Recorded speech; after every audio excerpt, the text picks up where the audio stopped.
Ready? Begin. I pledge allegiance to the flag of the United States of America and to the republic for which it stands, one nation, under God, indivisible, With liberty and justice for all. Thank you.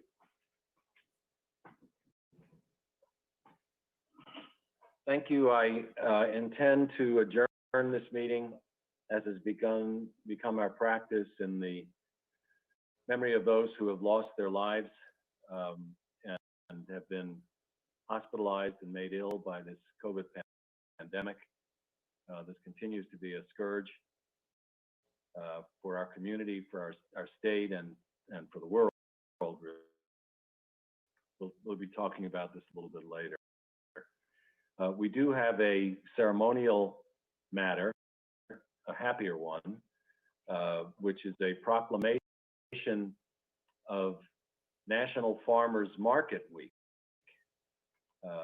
which is, it's really quite remarkable. The farmers markets were endangered by the pandemic and the obvious concerns about social distancing, and our farmers market have managed to adapt to the requirements. And as near as I can tell from going by the farmers market at Victory Park, at least, it's been astonishingly successful in doing that. The line an hour before they open is all the way past PHS. So people have continued to rely on the farmers market, and I congratulate the operators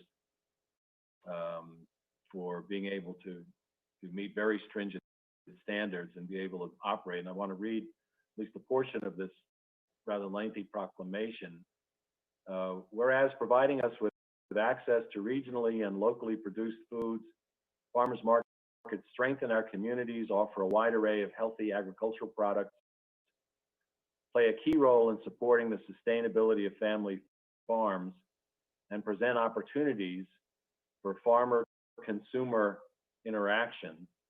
And whereas, as a proud and active member of the California Federation of Certified Farmers Markets, and under the sponsorship of the city's Parks, Rec, and Community Services Department, the Villa Park Center Farmers Market, the second farmers market to open in Los Angeles County, is celebrating its 40th year of providing our community with fresh, locally grown fruits and vegetables.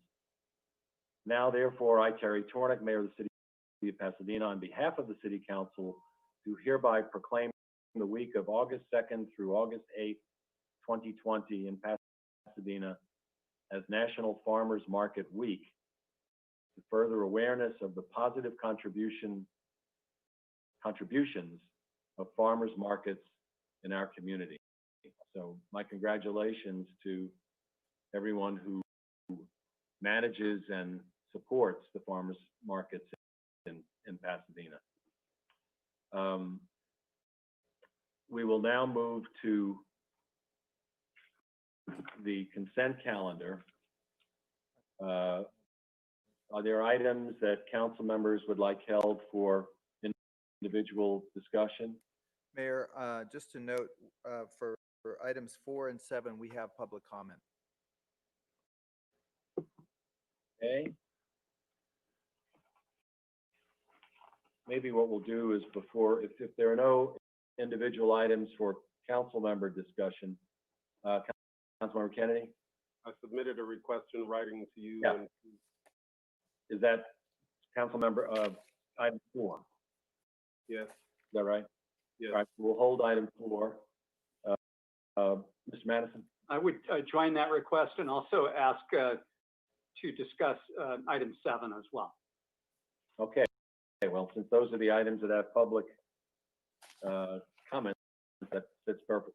So is there a sweep motion for the balance of the items on the consent calendar agenda? Move approval. Councilmember Kennedy, is there a second? Second. Councilmember Masuda.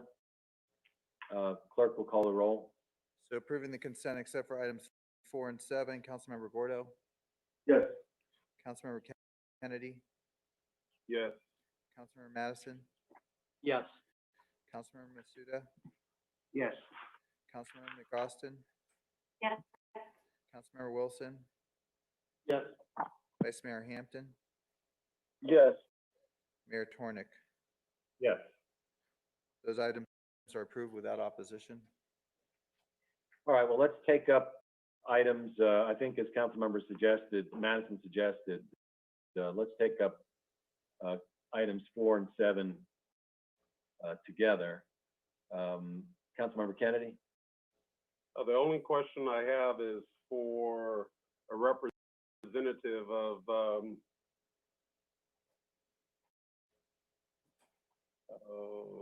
the entity Salvation Army. Do we have a representative in the House from them? Yes, Captain Terry of the Salvation Army is connecting right now. Okay. And Candy Rupp, also their financial consultant. So Captain Terry is on. Candy. Captain Masango, Hello, good to see you. good to see. Salvation Army is doing lots of positive work in our community, and I'm wondering why, or first, do you have anyone on your board of directors who is African American? On our board of directors, so we have many different types of boards. We have a board here in Pasadena. Yes, it does have African American.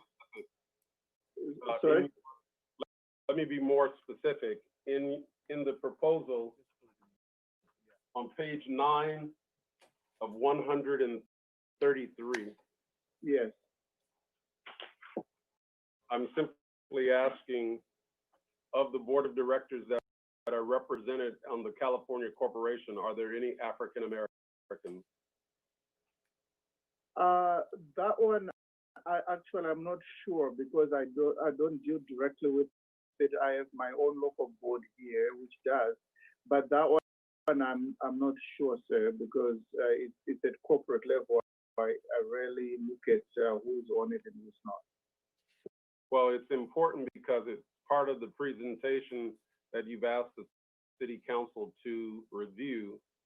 And was there another board of directors included other than the one on page 9 of 133? No.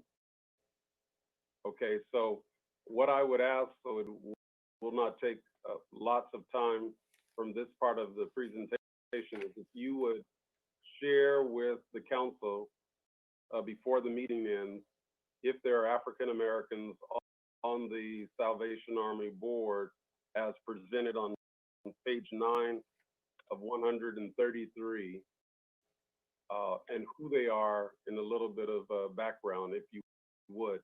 I think that's important.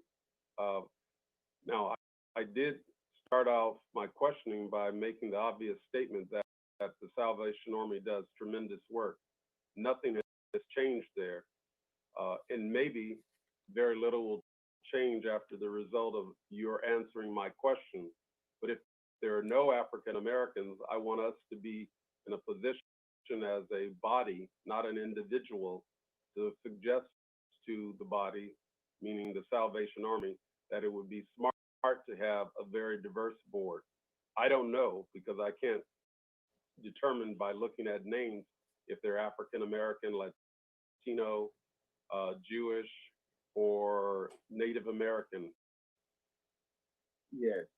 Yeah, I'll have the response to you before end of the meeting. Yes. Thank you. That's all mine. Okay. No more further questions. Thank you. Councilmember Madison?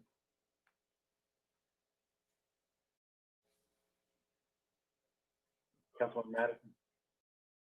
Thank you, Mayor. I just, my question was sort of contextual.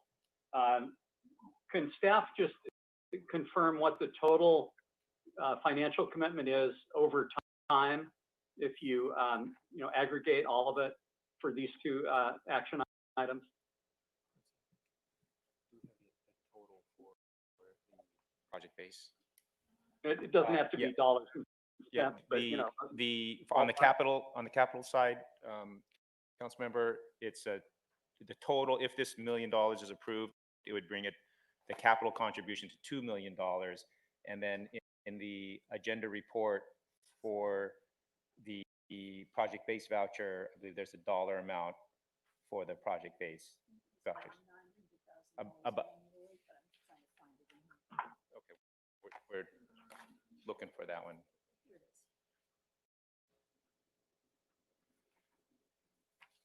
$1,193,000.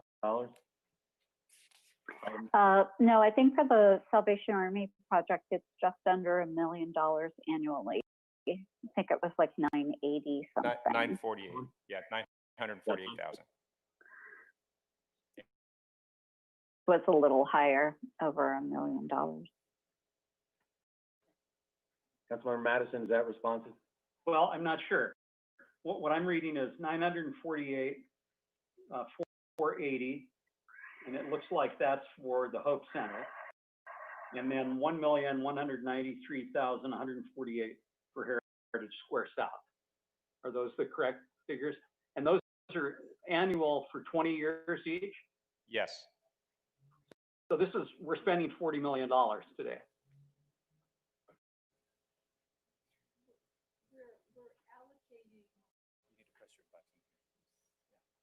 Yeah, and Lansing, housing assistance officer. We're allocating $40 million from a budget that we get from HUD. So these are vouchers. This is voucher funding that would ideally be spent regardless. This is allocating that funding to these two particular projects. Yes. Got it. But I mean, this is an important decision. Oh, yeah. And Absolutely. so where does that fit into our overall commitment on vouchers and the like? You know, what sort of, you could provide some context about this particular piece of it. Right. We have about 1,200 vouchers. We have 1,409 vouchers, which equals more or less a commitment from HUD of about $13 million annually. And what we're allowed to do, what HUD allows public housing agencies to do, is to project base about 30% of their total allocation of vouchers. And so what this award would do, the project-based award would do, is essentially get us to that 30% cap. So this would be the limit on how much we could project-base moving forward. And to build permanent supportive housing, you have to have a rental subsidy. And so we've been very strong and aggressive to utilize our project-based, our vouchers in the project-based method, so that we can maximize our very low and extremely low income housing, including these two permanent supportive housing projects. They can't be done without a rental subsidy. And when you say project-based, you mean to a grantee that is actually constructing the housing and proposing that it be used over future years?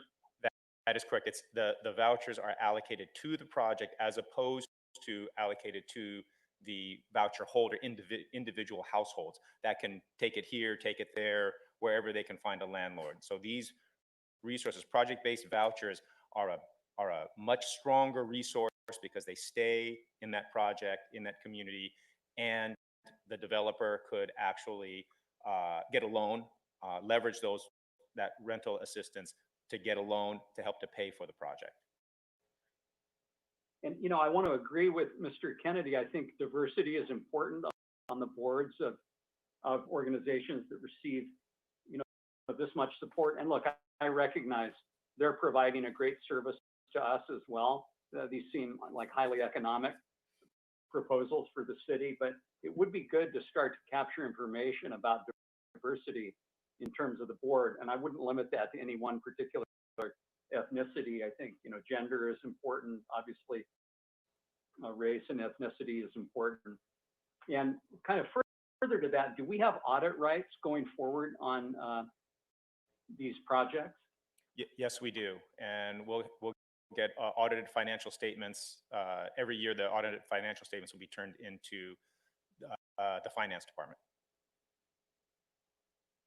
With appropriate rights to inquire if there are red flags or anything like that? Absolutely. Okay. Yep. great. All right, thank you, Mayor. And then beyond the vouchers, Bill, the $2 million that's being invested in the increase of an additional $1 million for a total of $2 million loan to the Salvation Army project. The source of those funds? Housing Successor Agency, so the old redevelopment dollars, a portion of which must be allocated to extremely low income households. So this will help us meet that requirement. And is there a balance of those funds? Yes, we still have a small balance. We do have a small balance. We can get it to a small balance of redevelopment dollars. Yeah. Okay, so I didn't realize that. These come from old redevelopment dollars. Mm-hmm. All right. Are there any more questions from council members on items 4 and 7 before we hear the public comment? Ms. Kennedy? Mayor, your question raises for me not necessarily concern, but a want of additional information that Bill has said he would be sharing. Given the fact that some of us recall what happened with SB 481, Bill, are those dollars that are in the trust fund in any way associated with what preceded the adoption of SB 481? No. And what is the source of those funds? Those were former redevelopment dollars that were allocated for housing. A portion of the redevelopment dollars were supposed to be allocated for housing. That's what we've done. So you're sharing with the council today that none of those monies in those legacy funds, however limited, are tax increment dollars? No, those are tax increment dollars. Those in the former redevelopment dollars are tax increment dollars. And you're absolutely sure it had nothing to do with 481, because 481 diverted monies from the low and moderate income housing trust fund. Are you absolutely sure what you just shared with us? Sorry, Councilmember, I understood your question to say whether any of the funds that are in our Housing Successor Agency fund came out of SB 481, and they did not. 481 was not part of the housing allocation. So there are 481 take all the money, John. This is money that it didn't take. These are tax increment dollars that were not diverted to FPRF. And we'll include in this week's city manager newsletter what the fund balance is in the redevelopment successor fund and the housing fund related to redevelopment. Thank you. All right, can we hear the public comment? Yes, Mayor. For item 4, the first comment comes from Wendy Wang, Pasadena. Mayor Tornick and council members, Hathaway Sycamores urges you to adopt the Housing Department's recommendations for the proposed developments by the Bridge Housing Corporation and the Salvation Army. As the lead agency for the Youth Coordinated Entry System in SPA 3, Hathaway Sycamores offers an array of mental health and housing programs for homeless young adults. Supported by different LA County departments, City of Pasadena, and philanthropic donors, our programs include TILP, THP+, rapid rehousing, and homeless prevention. We support the proposed developments in agenda item number 4 because more permanent supportive housing is needed in the fight to end homelessness in Pasadena. According to Pasadena's 2020 homeless count, the percentage of homeless seniors increased by 27% compared to 2019. The 2020 count also revealed that the disproportionate number of homeless are single adults. While Pasadena has made significant investment in services and projects in the last decade, this data reveals the need to remain steadfast in strengthening the entire continuum of care, including permanent support housing. This becomes more urgent due to the current economic recession that will put more people at risk of homelessness. In closing, we strongly support the proposed development projects by Bridge Housing Corporation and Salvation Army. The next comment comes from Paul Little, Pasadena Chamber of Commerce. Please approve the project-based supportive housing vouchers for the Salvation Army Pasadena Hope Center. These vouchers will enable these much-needed projects to serve those most vulnerable in our community. This project will be a tremendous asset to our community. Thank you. The next is from Teresa Eilers. Dear Pasadena City Council, I am with the United Ways Everyone In campaign. We are in full support of this project and advocate for additional supportive housing throughout LA County. I encourage you to support this item as well as item 7 later in the agenda. The project-based vouchers mentioned in this agenda item are essential as they will provide the rental subsidies that will allow the project to be fiscally feasible. Thank you. And that is the comments to be read aloud for item 4. There was also a letter that was submitted in support of item 4 as well, and that was distributed to the council and posted online. For item 7, the first public comment to be read aloud, it comes from Anthony Manusos. As a resident of Northwest Pasadena who cares deeply about housing those experiencing homelessness, I want to commend the City Council for its support of the Salvation Army Hope Center. The project will provide 65 units of much-needed permanent supportive housing, which will include case-managed supportive services to support long-term housing stability. Our city urgently needs such supportive housing to meet the spike in homelessness that is anticipated because of the COVID-19 pandemic and its disastrous economic fallout. I urge you to support this much-needed project. The next comes from Bert Newton. Dear Mayor and City Council, and Mr. Newton's from Pasadena, I am a 29-year resident of Pasadena and I support the Salvation Army Hope Center project. We desperately need more permanent supportive housing for our neighbors who are living outside or in shelters. The economic fallout of the COVID-19 crisis is only making the need more dire. I strongly urge you to approve whatever housing vouchers are required to make this project viable. The project-based vouchers are essential as they will provide the rental subsidies that will allow the project to be fiscally feasible. From Arita Crowell, Pasadena resident, this project will be an important and much-needed addition to the housing resources in the city. The Salvation Army is a reliable partner in bringing new life to persons experiencing homelessness, and this building will facilitate their services as well as provide housing. The added investment from the city is well justified. It is relatively less than the city has put into other supported housing projects. Thank you for the support already given, and please keep this effort going by approving this addition for Hope. The next comment is from Fern Hayes, Pasadena. The Salvation Army is a trusted and experienced developer and service provider for supportive housing in Southern California.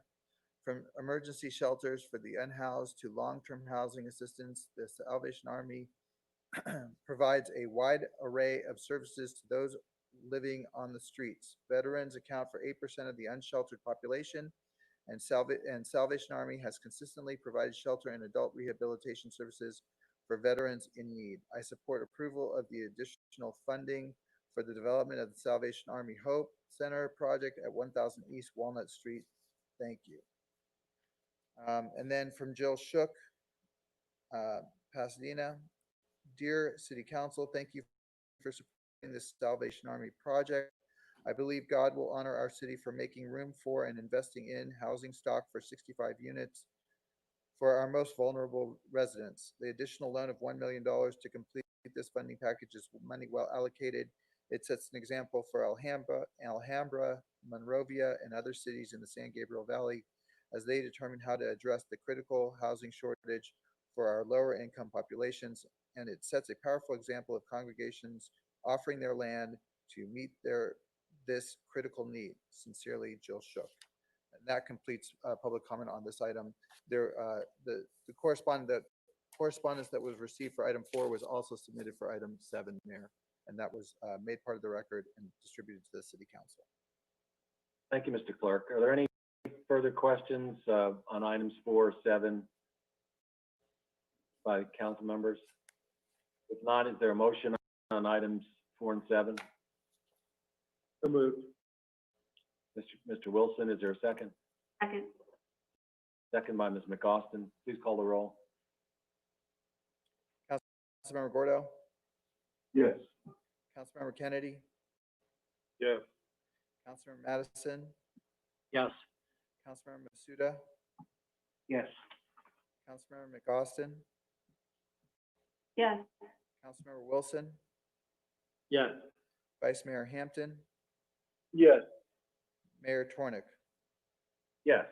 The motion to approve both items 4 and 7 is adopted unanimously.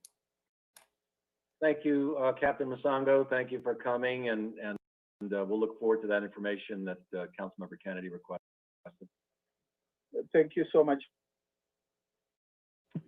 Okay, let's move to that completes the consent calendar. We'll move to item 12, reported out of the Public Safety Committee with regard to the creation of a Community Police Oversight Commission. I'll turn to the chair of the committee, Mr. Kennedy.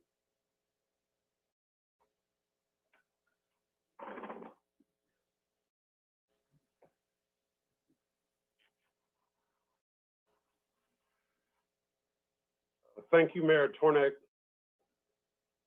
The Public Safety Committee met on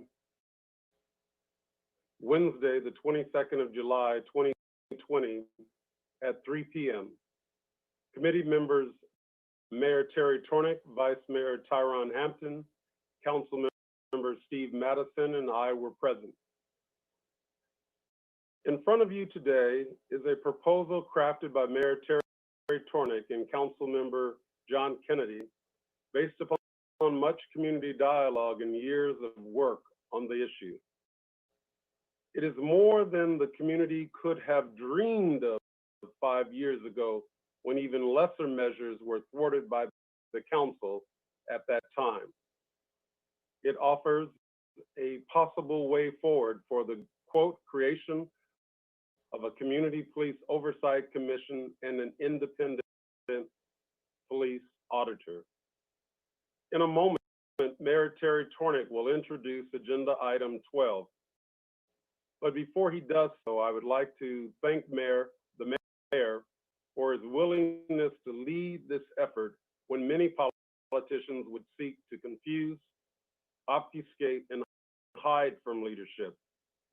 True leadership in elected office requires taking on the thorny and complicated issues.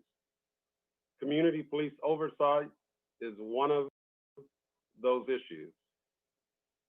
From the day I took my seat on the council in 2013, I have been working to develop reasonable, meaningful, and concrete plans for increased civilian oversight of the Pasadena Police Department. I remind you that it was this council that sought to thwart my effort at every turn, led by 3 accomplished, esteemed, and long-serving lawyers: former Mayor Bill Bogart, Councilmember Steve Madison, and Councilmember Victor Gordo. However, all of you who served on this body at that time contributed to the demise of the reference effort, with the glaring exception of Terry Tornick. There are a lot of lessons here today, not the least of which is that our community needs to pay attention. If it does not pay attention, it will continue to lose, and true progress will be lost to empty rhetoric. Based upon the many letters that I have received, and I presume you have also received, expressing various strong views about today's groundbreaking subject, I am reminded of the life work of my friend, the late Congressman John Lewis, whose remains are lying in state in the rotunda of the United States Capitol today. His words give me hope for today's effort. Congressman John Lewis said, "Do not get lost in a sea of despair. Be hopeful. Be optimistic. Our struggle is not the struggle of a day, a week, a month, or a year. It is the struggle. Never, ever be free to make some noise and get in good trouble, necessary trouble." With that, I have the distinct honor of introducing someone who I have come to respect and admire, Mayor Terry Tornick, to present agenda item 12. Thank you. Okay, thank you, Mr. Kennedy. As John indicated, the Public Safety Committee has been grappling with this issue for a number of weeks. And so just to put this in context, we have two agenda items today on this subject. Item 12 is the proposal that for a community police oversight commission and an independent auditor that Councilmember Kennedy and I are putting forward. Item 13 is an alternative approach which relies on charter amendment and going to the voters for revision to the city charter, and Vice Mayor Hampton will speak to that. But it's my expectation, just so that everyone understands, is that the council would not necessarily act on these items, on either one of these items today. But because of if there is to be a charter amendment put before the voters this November, the council must act at its next meeting next week. So it was important to place both of these items before the council today, so that you would have the ability to maintain all of your options with regard to this important issue. So with that, I have a very brief PowerPoint presentation that I would like to explain the proposal that Councilmember Kennedy and I have crafted, which is item 12. So if you can cue up that PowerPoint, I'd appreciate it. Yes, Mayor, we'll pull that up, and as you want to advance, just let me know and I will move Yeah, forward. very good. No, there's no magic clicker for me to. Okay, next slide, please. So what's clear to all of us is that after the death of George Floyd in Minneapolis on May 25th, there's been tremendous public outcry and refocus on an issue that has been around for a long time, and that's the role of the police in our society and in city government. It's manifested itself in a variety of ways, not just the one that we're discussing today, but with regard to funding levels for law enforcement and whether we're spending too much on policing and not enough on social services, the whole question of how police departments are regulated and governed, and of course the issue that is before us today, the appropriate level of civilian oversight. This issue is a little different in Pasadena, because I think Pasadena in many ways is far ahead of the curve in terms of the kinds of issues that have been raised during this period with regard to how our department trains, how people are hired, what the use of force performance has been over the past few years. And yet, Pasadena is not immune from use of force controversy, and it seems that every couple of years we have a deadly use of force. We have continued hue and cry over whether or not it was justified, whether it was managed properly, and we have these gut-wrenching discussions, even in Pasadena. So the point of the discussion as it relates to Pasadena specifically, as opposed to part of the national discussion, is that there have been renewed calls for enhanced civilian oversight. We have proposals from several groups, including a joint, what's been called a Bill of Rights from Endelon and the NAACP.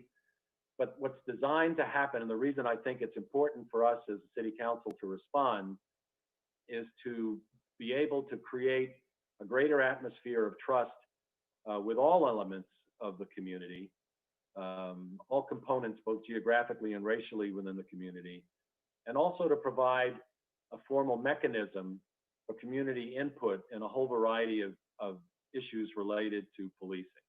Next slide.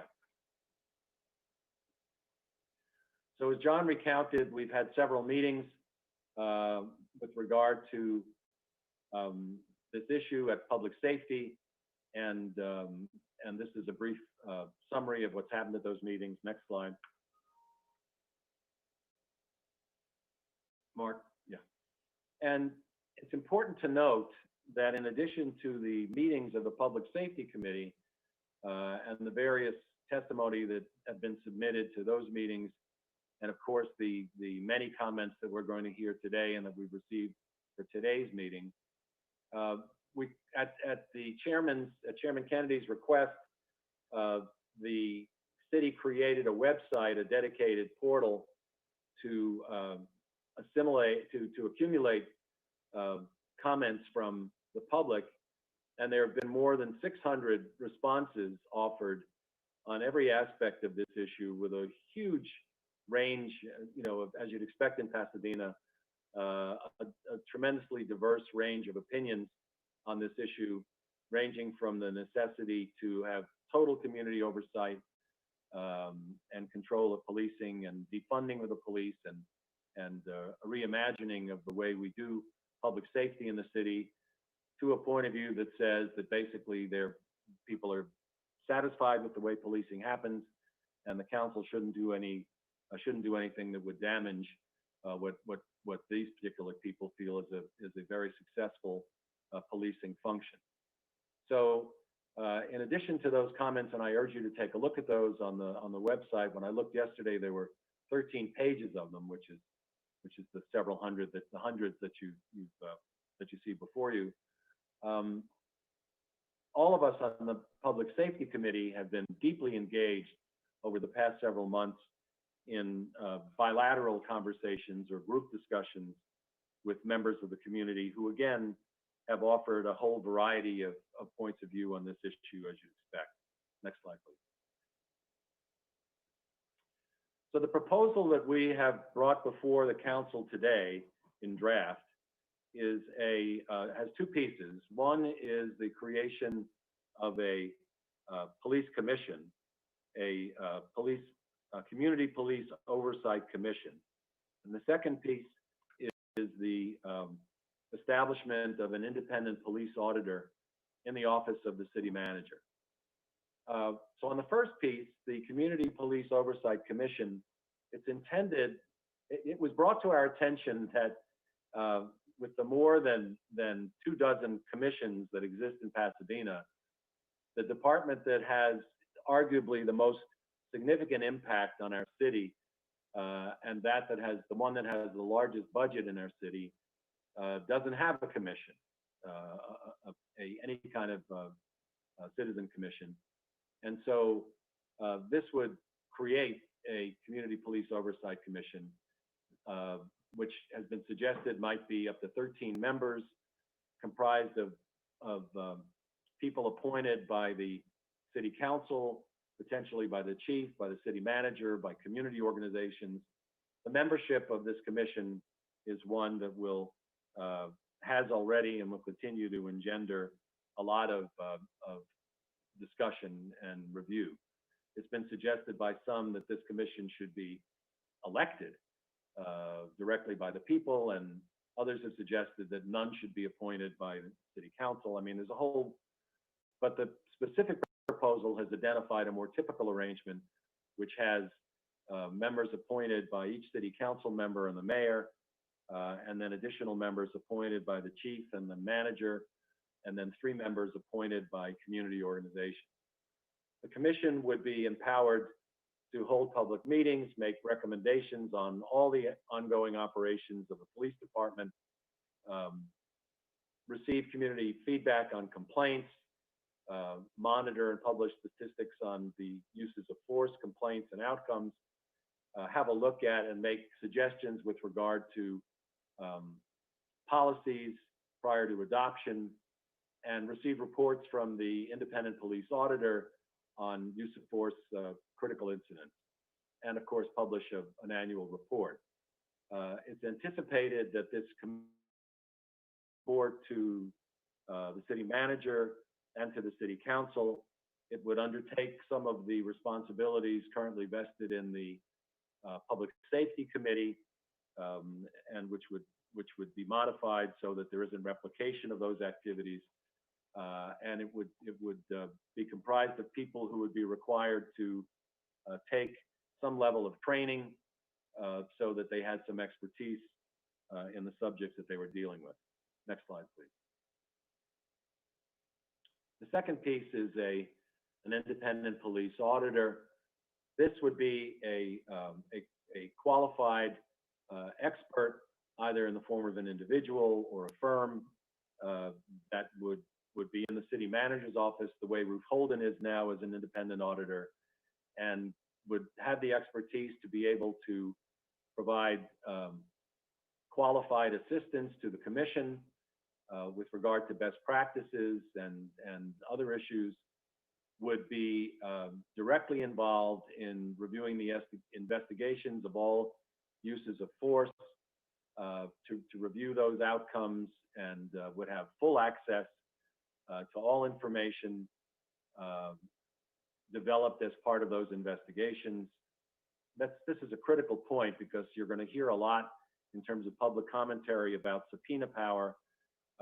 If this independent auditor is within the purview of the city manager's office, all the information would be available to this independent auditor without the necessity of a subpoena power. But there's a lot of confusion on that, and I'm sure you'll hear a lot of discussion about that. The independent auditor, in conjunction with the commission, would make recommendations with regard to the operations of the department, and would really have the kind of expertise required to be able to make informed commentary on all of this range of issues. Next, please. This proposal, you will recall, many of you will recall that back in 2016, the city undertook a fairly exhaustive analysis of police oversight models around the country. This closely resembles some of those models, most particularly Anaheim, but not exclusively. And it was the feeling of the chairman and myself that this represented a significant and positive step towards civilian police oversight. This model is something that can be implemented by the council immediately. Models that try to vest a police commission, the police oversight body, or an auditor with more authority, direct authority to investigate, to discipline, to hire, to fire, the whole range of kinds of things that have been suggested by some that feel that police reform needs to be more aggressive and needs to happen right now.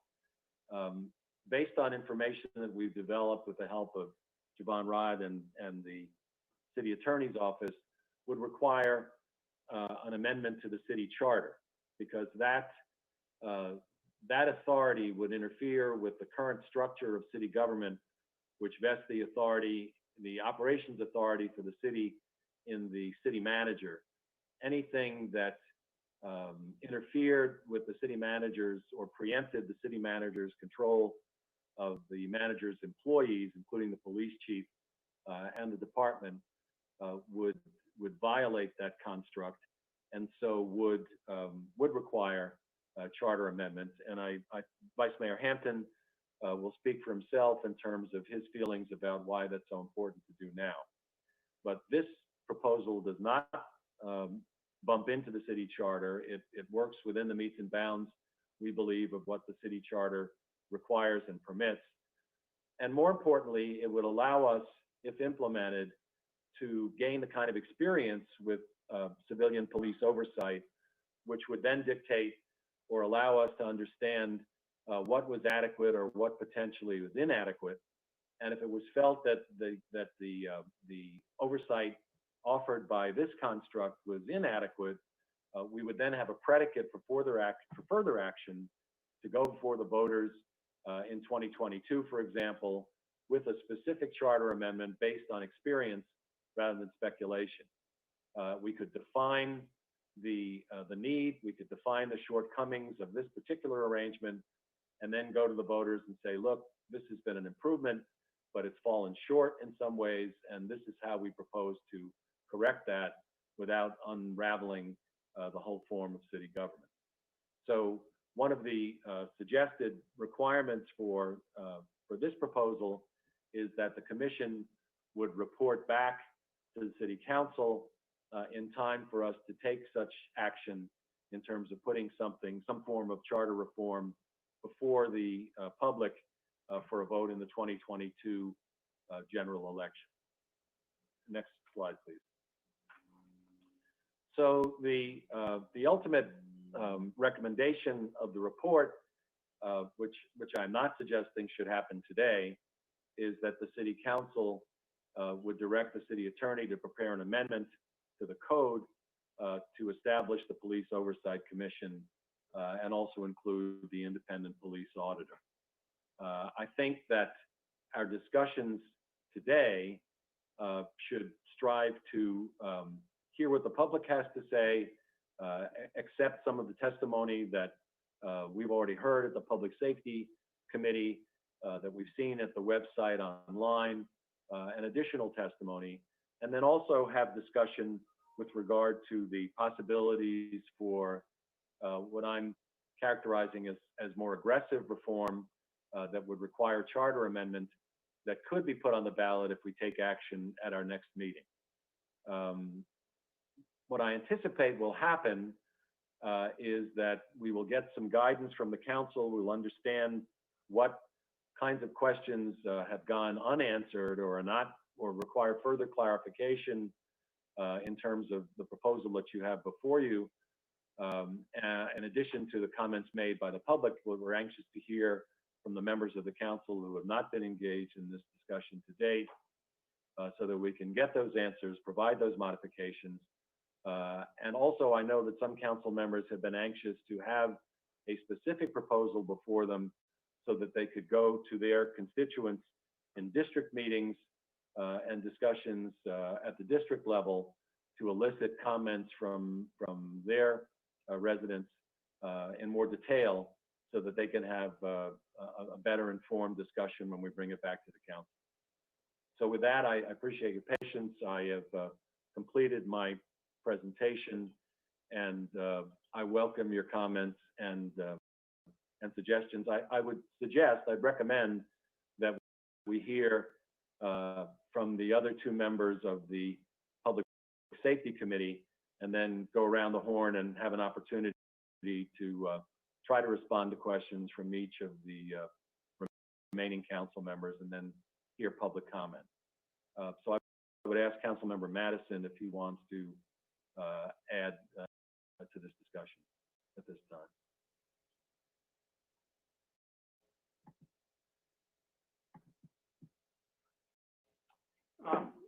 Mayor, we have had, I don't know, 2 or 3 meetings of public safety on this. I'm not sure I would go quite as far as you have in terms of sort of the robustness of the record here. I do feel like we've moved pretty quickly, and you know, there may be a number of reasons for that. One question I had specifically at this point was with regard to the Inspector General position. Is that the purview of the council to create a position like that the city manager would essentially be the direct report for. I assume perhaps that's just a budget item that the city council would adopt a policy and a budget of having that individual, and then the city manager would then go forward. I'd be interested in hearing from the city manager on that. I'm also concerned that this may be a bit of,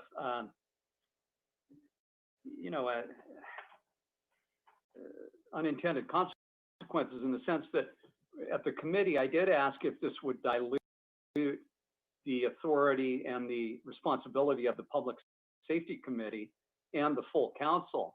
And I think, the truthful answer to that is yes, because I think under the idea is that the elected members of this body sitting either in committee or full council would no longer hear the regular reports on things like use of force, discipline, and policies that now come to the city council, at least through the Public Safety Committee, and then as appropriate onto the full council. And that, that's been my sort of long-held concern about any model like this, is it will by its very definition, it will be a political body. There will be people that will be interested in serving on this commission because of political interests as well as all the best intentions, and yet they will not be in any way, shape, or form accountable to the community that we all represent, whereas each of us is. And so I'd like to hear more about this diminution of responsibility. Some could even see that as a way of very deftly escaping our own accountability on these issues by sort of sloughing this off to some appointed commission and then being able to raise our hands and say no longer our watch. So those are some of my concerns. I look forward to the discussion here. Thank you, Councilmember Madison. One more, Mr. Kennedy. So on the second issue with regard to the dilution of the Public Safety Committee, it is true. It's my expectation that some of the responsibilities of the Public Safety Committee would be now vested in the Oversight Commission, which would report, though, to the council as a whole. So the important matters would come, since they'd be meeting with more frequency and be devoted entirely to police matters, they would be focused on these issues very intently, but would still report to the council as appropriate. So the entire council would not be sort of sloughing off its responsibility, but clearly there'd be an intent to not replicate efforts and have the police department, as you pointed out at one of our meetings, making multiple reports on the same issue to multiple bodies. As to the first issue, I'd ask the manager to respond to that in terms of the appointment of the auditor. Thank you, Mayor. As I understand the proposal is that I, as the city manager, either through an engagement with a contractor or the creation of a staff position, which the council would ultimately have to approve for budgetary and position control purposes, would create an independent auditor position. We do have two independent auditors currently in the city manager's office. As it relates to police work, we have utilized contract auditors. We currently have the National Police Foundation under contract with us. They prepared the report on the death of Reginald Thomas Jr. They also assisted in the review of the police department's use of force policy. So we do have a history of using external auditors in contract mode, and I'll just stop there. Okay, Mr. Kennedy, did you have a comment to add? Just briefly, I would say, as the charter exists today, hopeful that some action would be taken by the city council to provide some measure of oversight remove the demand for subpoena power and the power that this body would be somehow independent of the city council and the city manager, and settled on a view that we had to move in a direction that was provided under the charter as it existed. And that's why we didn't take up the issue then of furthering more discussion about subpoena power or the reporting structure.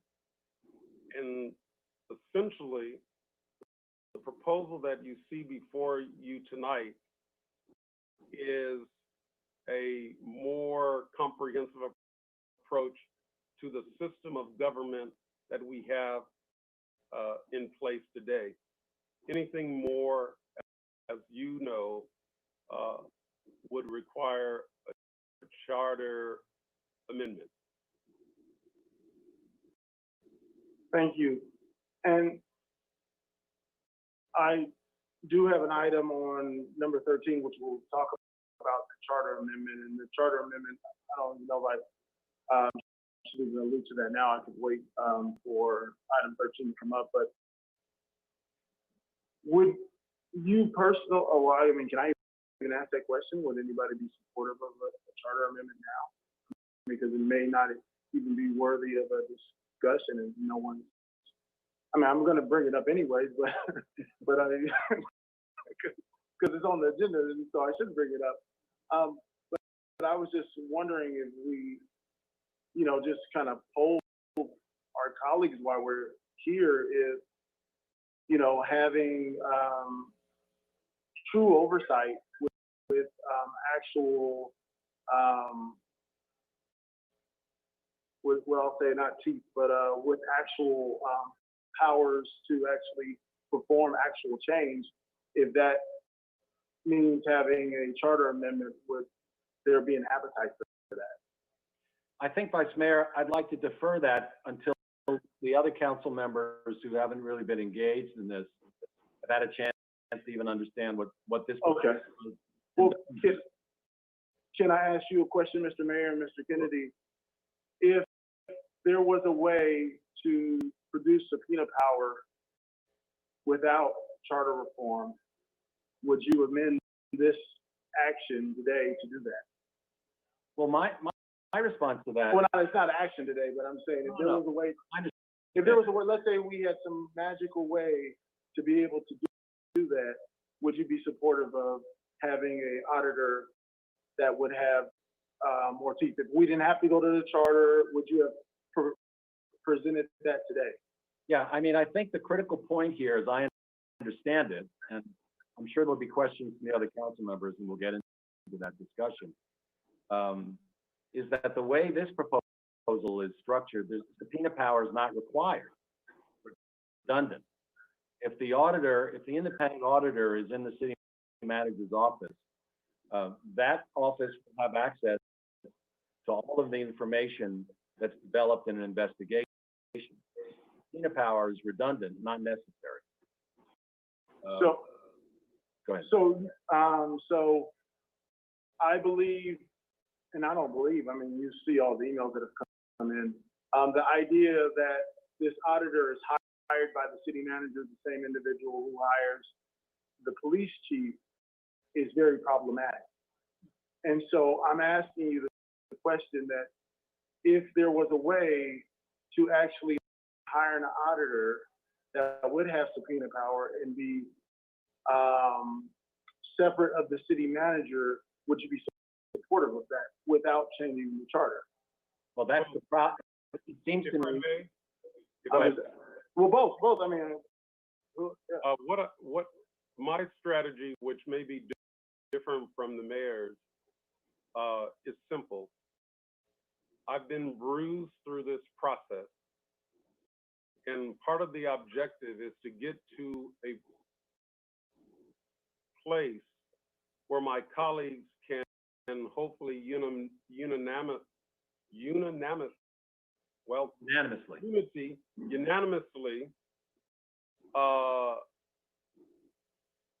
support what we've offered. If that were to occur, I think we send the right message to the community by asking for subpoena power, according to what the city attorneys have told us. That becomes problematic and must go to the voters. Now, what has been presented? So, I'm sorry. I don't mean to cut you off, sir, and or you, Mr. Mayor. I'm asking you, there is a way. I was trying to answer your question. Oh, okay, yeah. If there was a way to do that, let's say, like in hypothetical, let's say that there's a way that we could actually do this with subpoena Mr. power. Hampton, I want to know if you would be supportive. Mr. Hampton, Okay. that's a fair question. All right. But if what you said happens somehow, there's still a critical hurdle, and I don't want it to be lost, and that is for legislation and rulemaking to take place at the council level, we have to find 5 votes.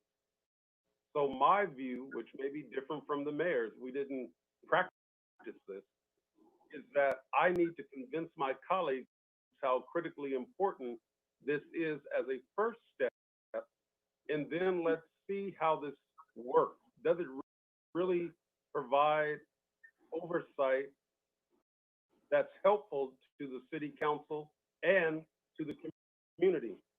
And if the answer is no, we either eliminate it or we make adjustments to the model. So I think what you asked is a fair question, and I think the answer that we received initially is under the current charter and ordinance of the city, the subpoena power question is somewhat moot. So, and Mr. Mayor, would you feel the same way that Mr. Kennedy? Yeah, I'm not able to respond to the question, Mr. Hampton, because everything I understand, having gone through this investigation, says they're mutually exclusive. If it's not, right. If it's not appointed by the city manager, then it doesn't have the access that I want them to have. If it is appointed by the city manager, then the subpoena power is irrelevant.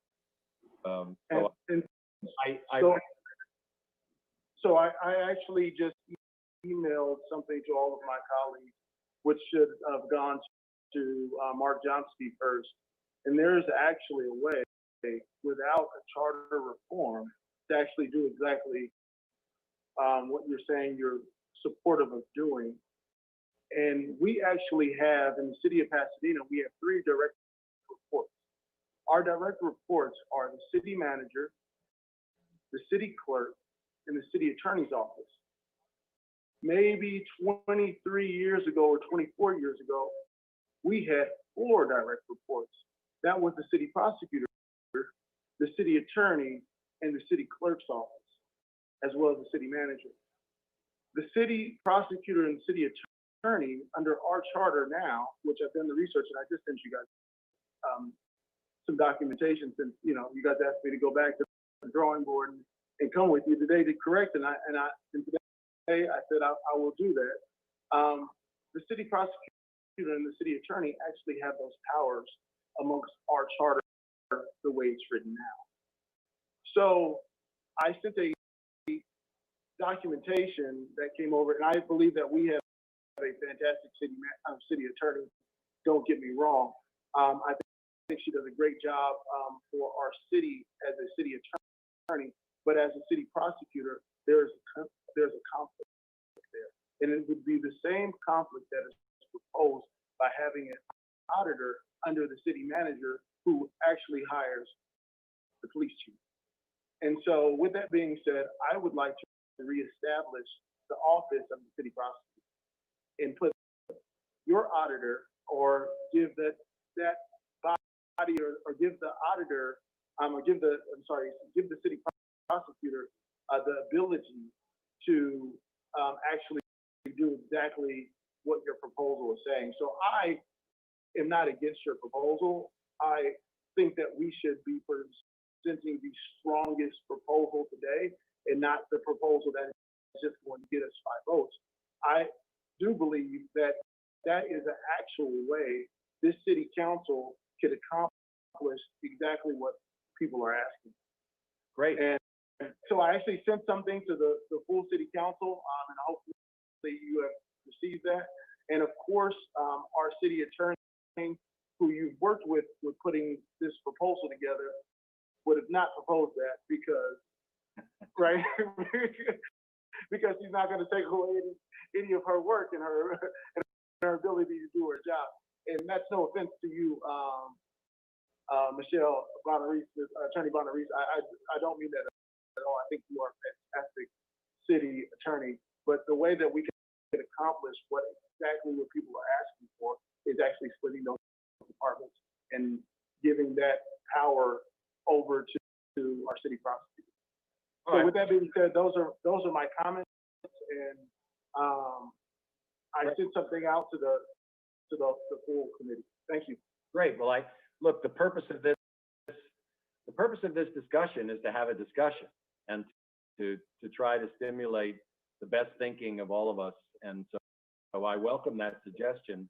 I look forward to looking at it and trying to figure out, how to put it together. So I welcome that idea and look forward to it. John, I'd like to give people go ahead. Just a point of order.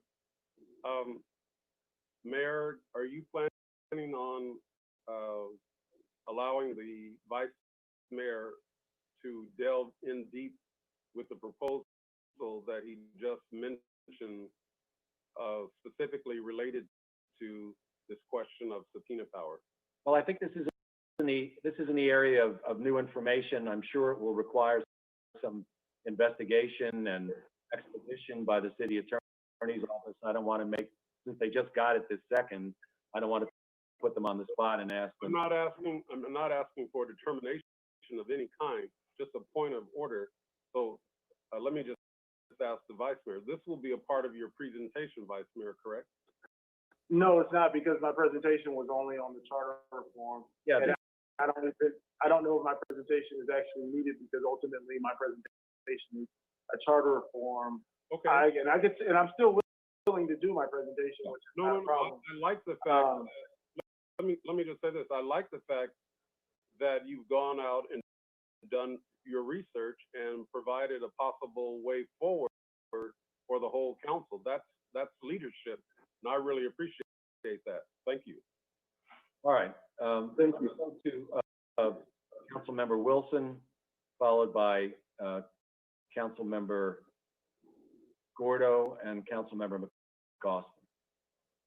Sure. First, I'd like to thank the committee I know they've worked hard on this for the last couple of months, and this is a critically important issue, and I know they've had a lot of input for the community, so I wanted to thank that group. And I know, I remember when this came in front of us, John, 4 years ago in 2016, and my thinking has evolved, and I think the community's thinking at large has also evolved. So, as you know, timing is important for these types of conversations, and I think that the time is now to take action.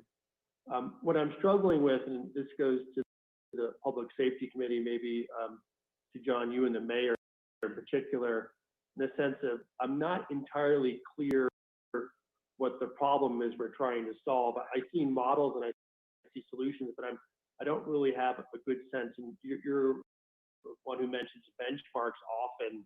Like, I don't know how we're doing, and so it's hard to figure out, how radical an action that we should take. So I'm struggling a little bit with, how we get better if we don't really know where we are. So let me finish, and I'll go back to response.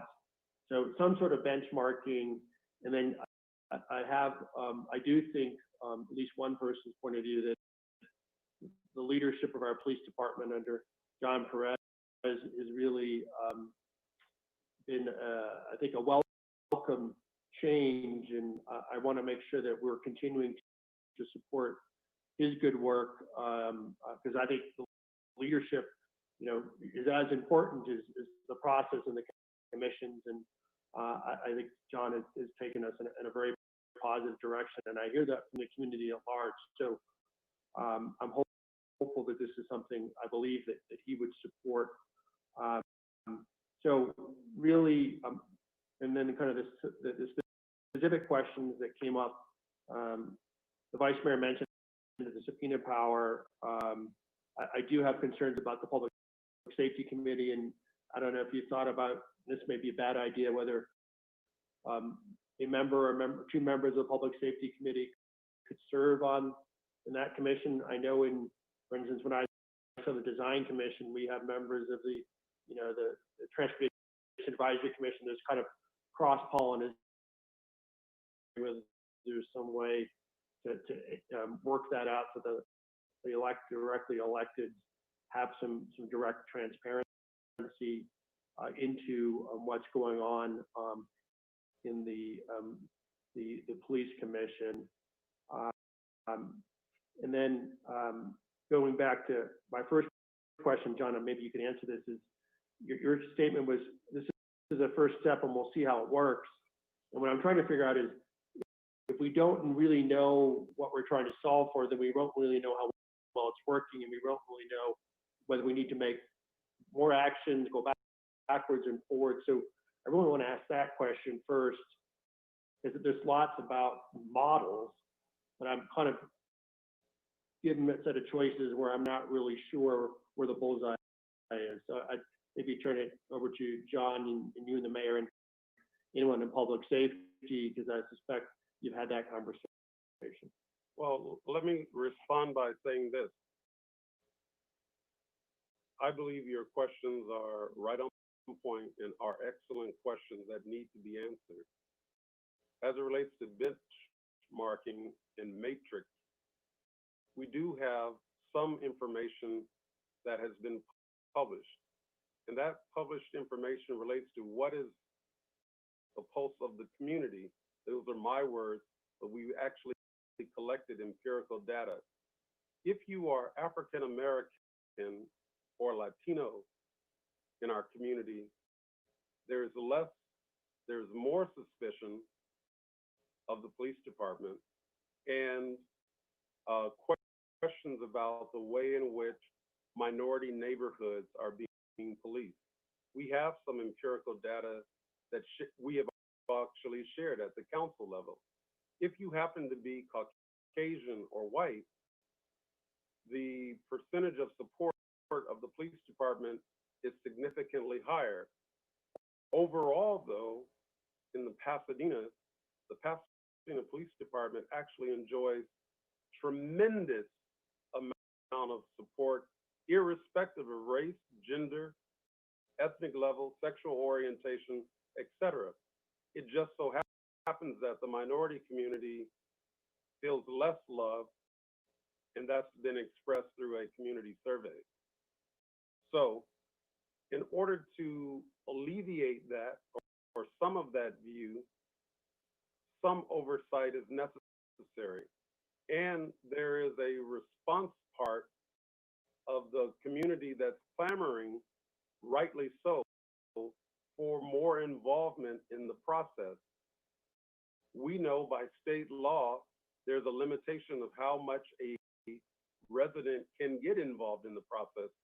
So we sought to come up with a framework to answer the question, to provide respected members of this community appointed by the city council to engage legally in a transparent way, talking to their various constituents as well. In Pasadena, I can honestly say, from my vantage point, our police department has nothing to hide.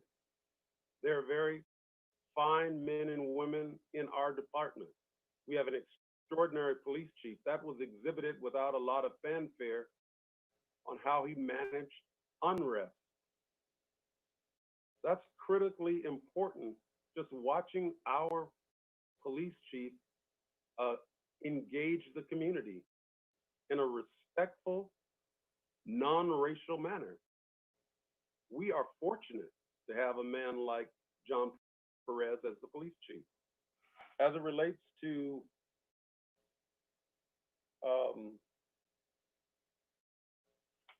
the appointment, as we've articulated, and as the mayor has articulated specifically, 8 members of the commission would be appointed by the council and the mayor.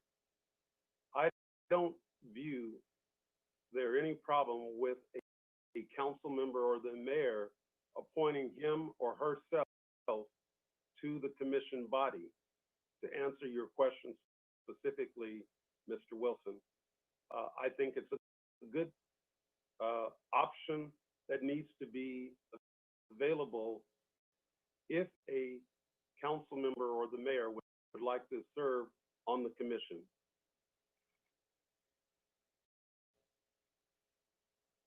Was there another question that you had, council member?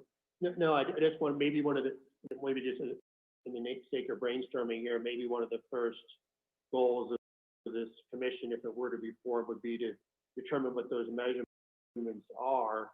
So they have some, you mentioned an annual report, and usually that report's some kind of a vital sign, certainly of the police department, but, you know, are we making a difference, and how are things, are they moving in that direction given some of the issues identified?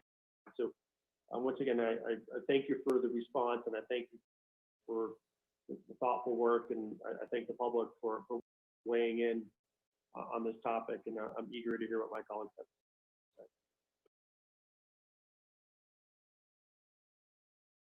Well, moving on, Mr. Wilson, I would like to respond to those as well. On the benchmarking,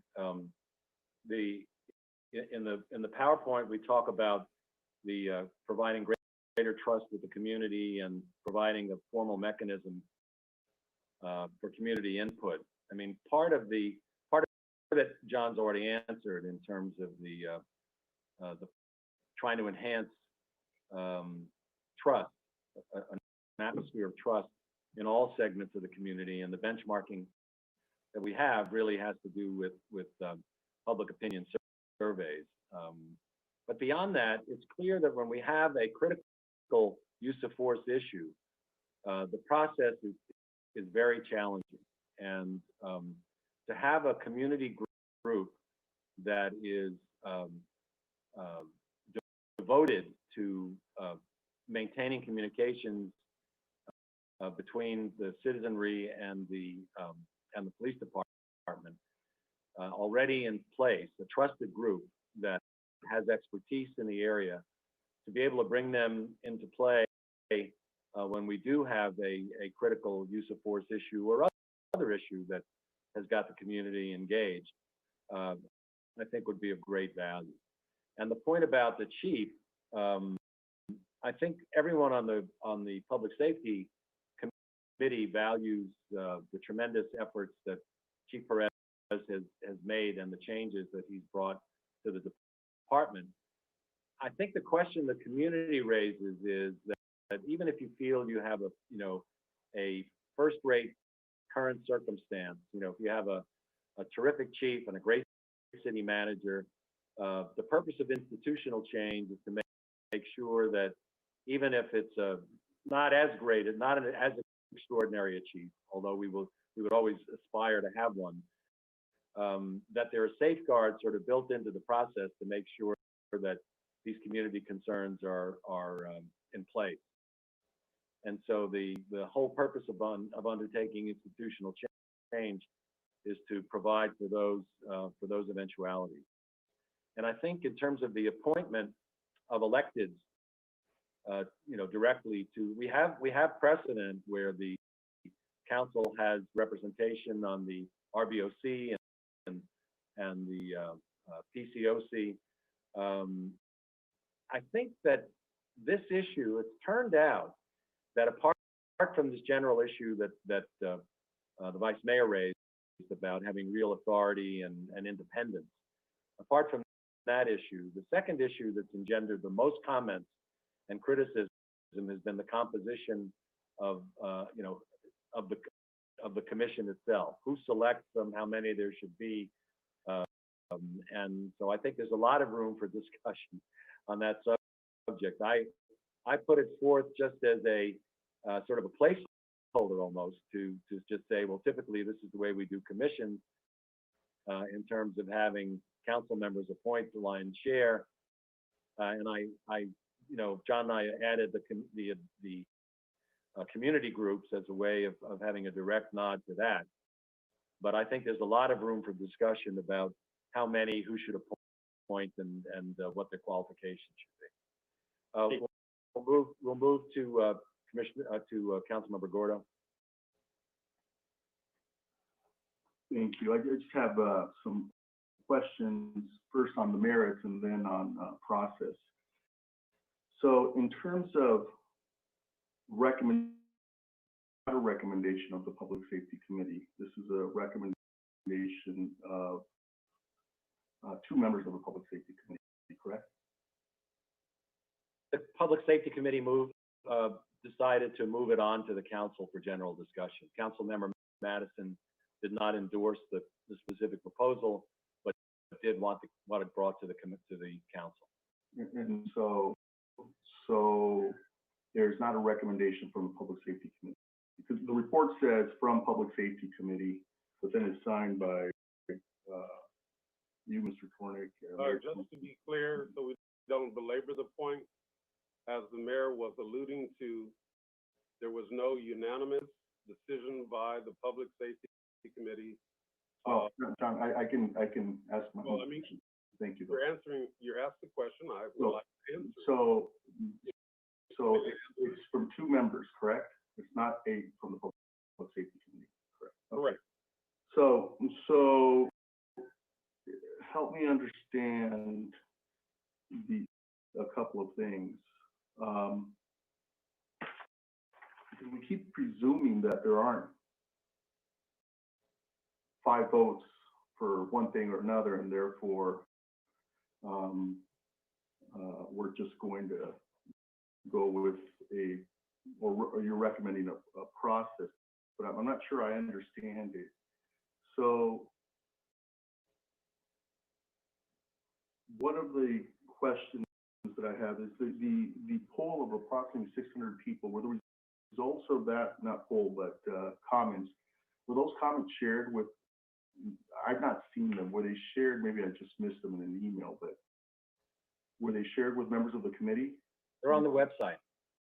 Okay, but so they weren't forwarded to members of the committee for review? When I made the request of staff to develop a format for our community to participate, it was always my belief that we would notify folks that it exists and give them the opportunity to comment, so that they would be able to see those comments online, Mr. Gordo.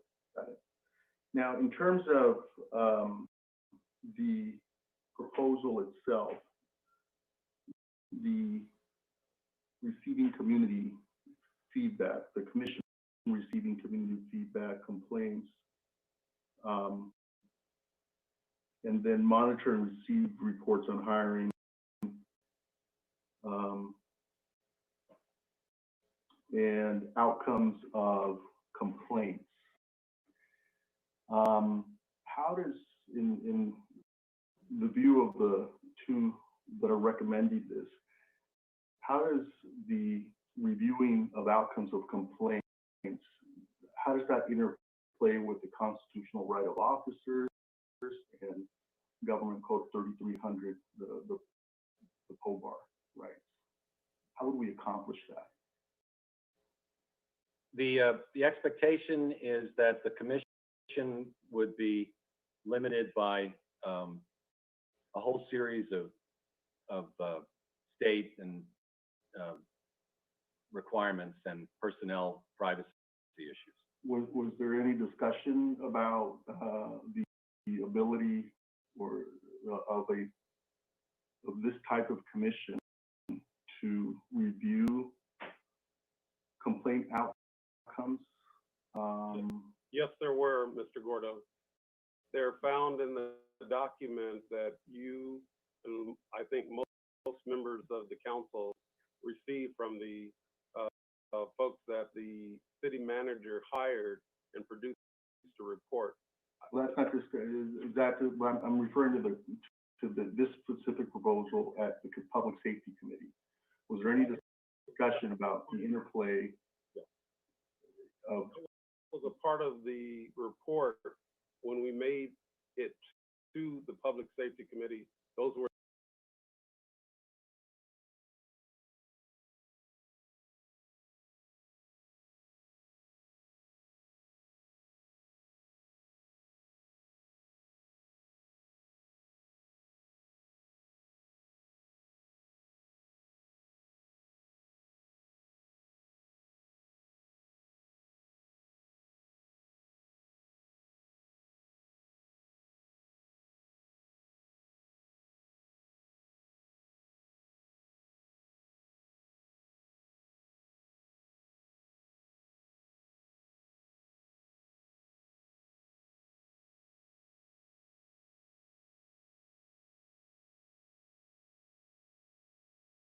personnel.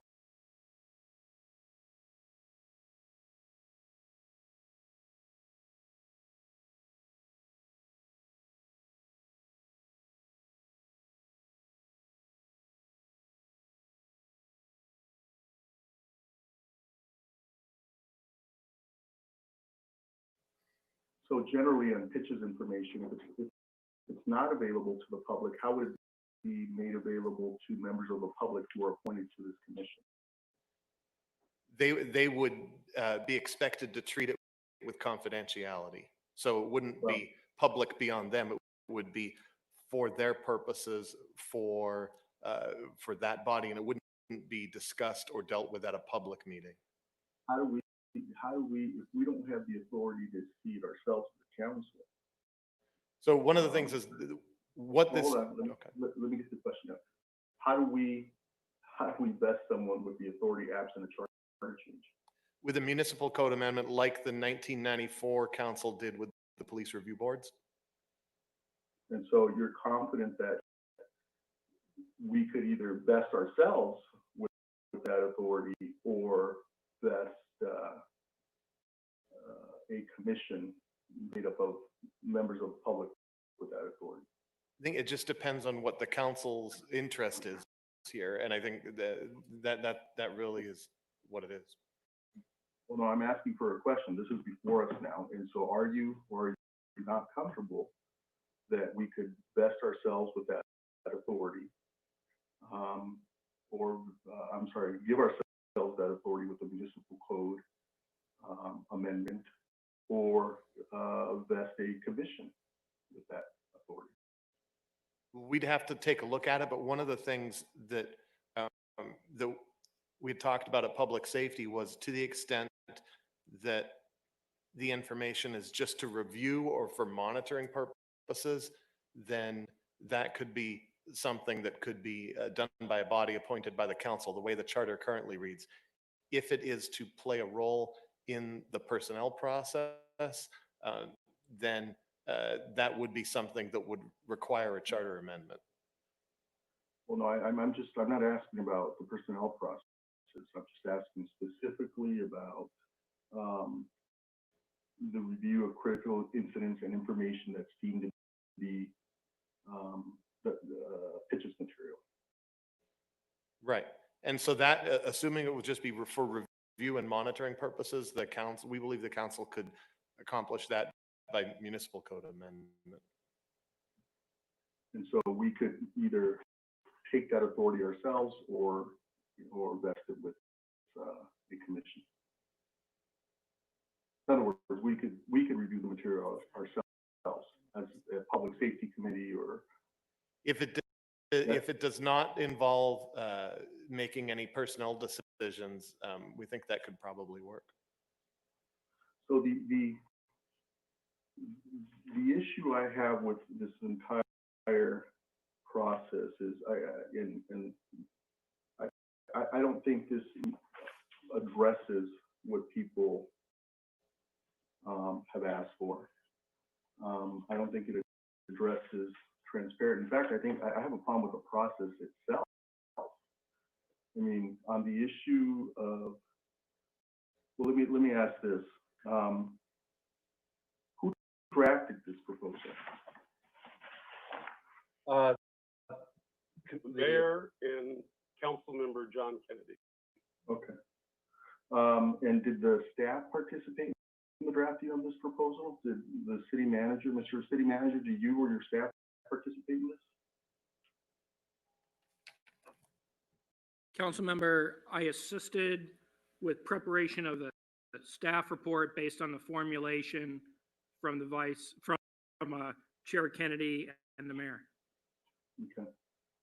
And I consulted, Victor, I had a series of questions of the city attorney, and they provided answers to a whole series of questions to help me in the drafting. Okay, so two members of the committee together with our city staff. And how many times was this presented to the public? This is the first time it's been presented to the public. That's the point of the process. Well, it wasn't presented to the public at public safety? Well, it was presented at the last Public Safety Committee meeting. And that was the first time? Yeah, it's the first time that the concepts had been discussed at a variety of meetings, but it was time I felt to produce an actual draft so that we would have a framework for discussion. But it also, to be honest, let me answer.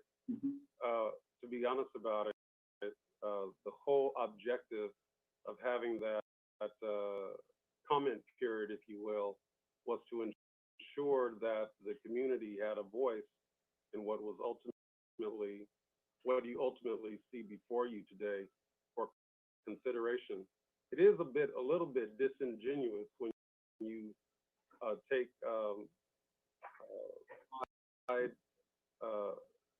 slaps at the proposal and would suggest that it's not answering what the community is clamoring for.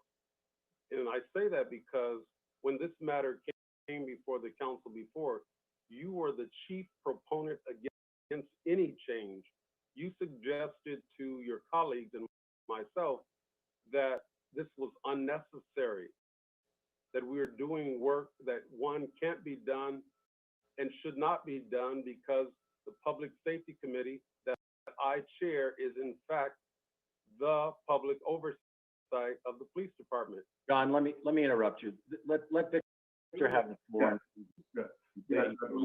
Just to be clear, John, what I've said is I support oversight, and I support it by people who are accountable to the voters. I've always wondered why people don't trust the current system that we have that you're a part of, but that's a different issue. So that, in terms of, and what I mean by that is the Public Safety Committee. So the public was involved. Was that a question, Mr. Gordo? No, it was a statement. Because I can give you part of the reason, because in one respect, as a former civilian deputy police chief who ran a police department, if I were in the community without that experience, and I knew that someone was on the Public Safety Committee with that experience, I would question how close they are to law enforcement. So that's one very basic reason why some members of the public may question my role. And I think it's a legitimate question. So I would ask that we not keep interrupting, but let me continue. In terms of one hearing, so we talked about the survey that was available to the public to participate in, but this proposal only went to the Public Safety Committee one time, correct? Yes. So what bothers me about this. Excuse me, that is a question. The mayor answered it. I'm the co-chair of it. I'd like to answer it as well. And I don't view that, Mr. Gordo, as interrupting you. I view that as— I was just already had the answer, so thank you. I'm going to share my view on that, if you would allow me to. This is not a wholesale new proposal, Mr. Gordo. You have seen significant portions of this when it came to the city council previously, and you voiced your concerns, similar concerns then that you are voicing now, and that's your right to do so. Thank you. So what troubles me about this process is on an issue of transparency, on an issue of the public wanting more information, we have a proposal that was not drafted in concert with the public. Wasn't even drafted by the full committee, as I, you know, one of the 8 members of the city council anticipated it would be. Instead, on an issue of transparency and an issue of public participation, 2 members of a committee run off and draft a proposal in secret, and then come back and present it to the committee as almost a fait accompli. I mean, this is not, in my view, a public process. You know, it's not an example of what I consider to be a good public process. Now, Victor, I need to interrupt you here for 1 second, because the reality here is that this is not what was contemplated. What was contemplated was that there would be further discussion at public safety, that a specific proposal for discussion purposes only would be presented to the council so that they could go out to the districts and present to their constituents, and then brought back to the council after there'd been ample public discussion and an opportunity for people to massage it. The problem, and what short-circuited that, is that the vice mayor made the point that if we concluded that charter reform was required, that we had a very short fuse, and that we had to get the council to act by the first week in August in order to put a charter amendment before the voters. right, but In an effort to accommodate the reality of achieving charter reform, or at least raising the question with the public, the process got inverted a little bit. And instead of having further discussions at the committee and discussions with each council member in their district,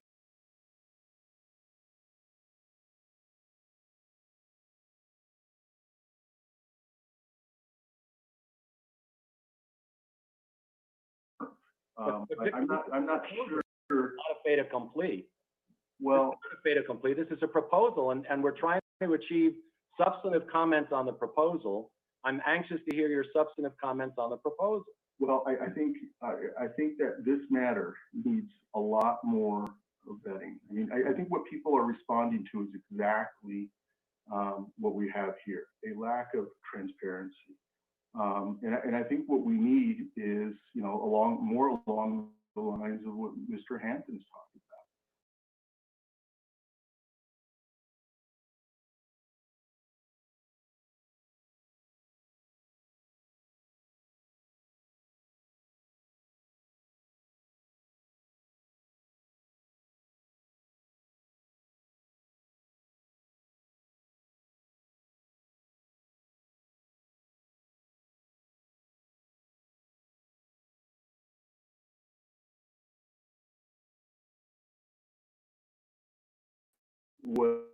Whether it's response to COVID, whether it's cannabis, whether it's development, you know, we need information that is truly independent for this city council to conduct its oversight responsibilities. And I think the vice mayor is correct. I think the vice mayor is correct that we can have that without a charter reform. We can have advisors to the city council that review the integrity of our processes, whether it's in policing or any other area, and advise the city council and potentially a group of residents, so that we have 100% transparency in all of these And I think that's what people are looking for. Ethics is another area. Mr. Mayor, Mr. Madison and I, expressed concern about behested contributions during last year. And we asked for that matter to be agendized, and it's never been agendized. I think we need to look at issues like that. And I think this is an opportunity to accomplish that. Real transparency, real reform across the board. And so we could have a model, for example, where we create an office of an inspector general and we hire through either the prosecutor's office or through the city attorney, investigators, even an individual that would report directly to the city council, that would review best practices and procedures in policing, in development, in all of these areas that I've described, in health, and come back and advise the city council whether or not we are employing best practices, whether mistakes have been made in any of these areas. We have an opportunity here to bring about real checks and balances and reform, and I think we should do that, and not just limit it to policing.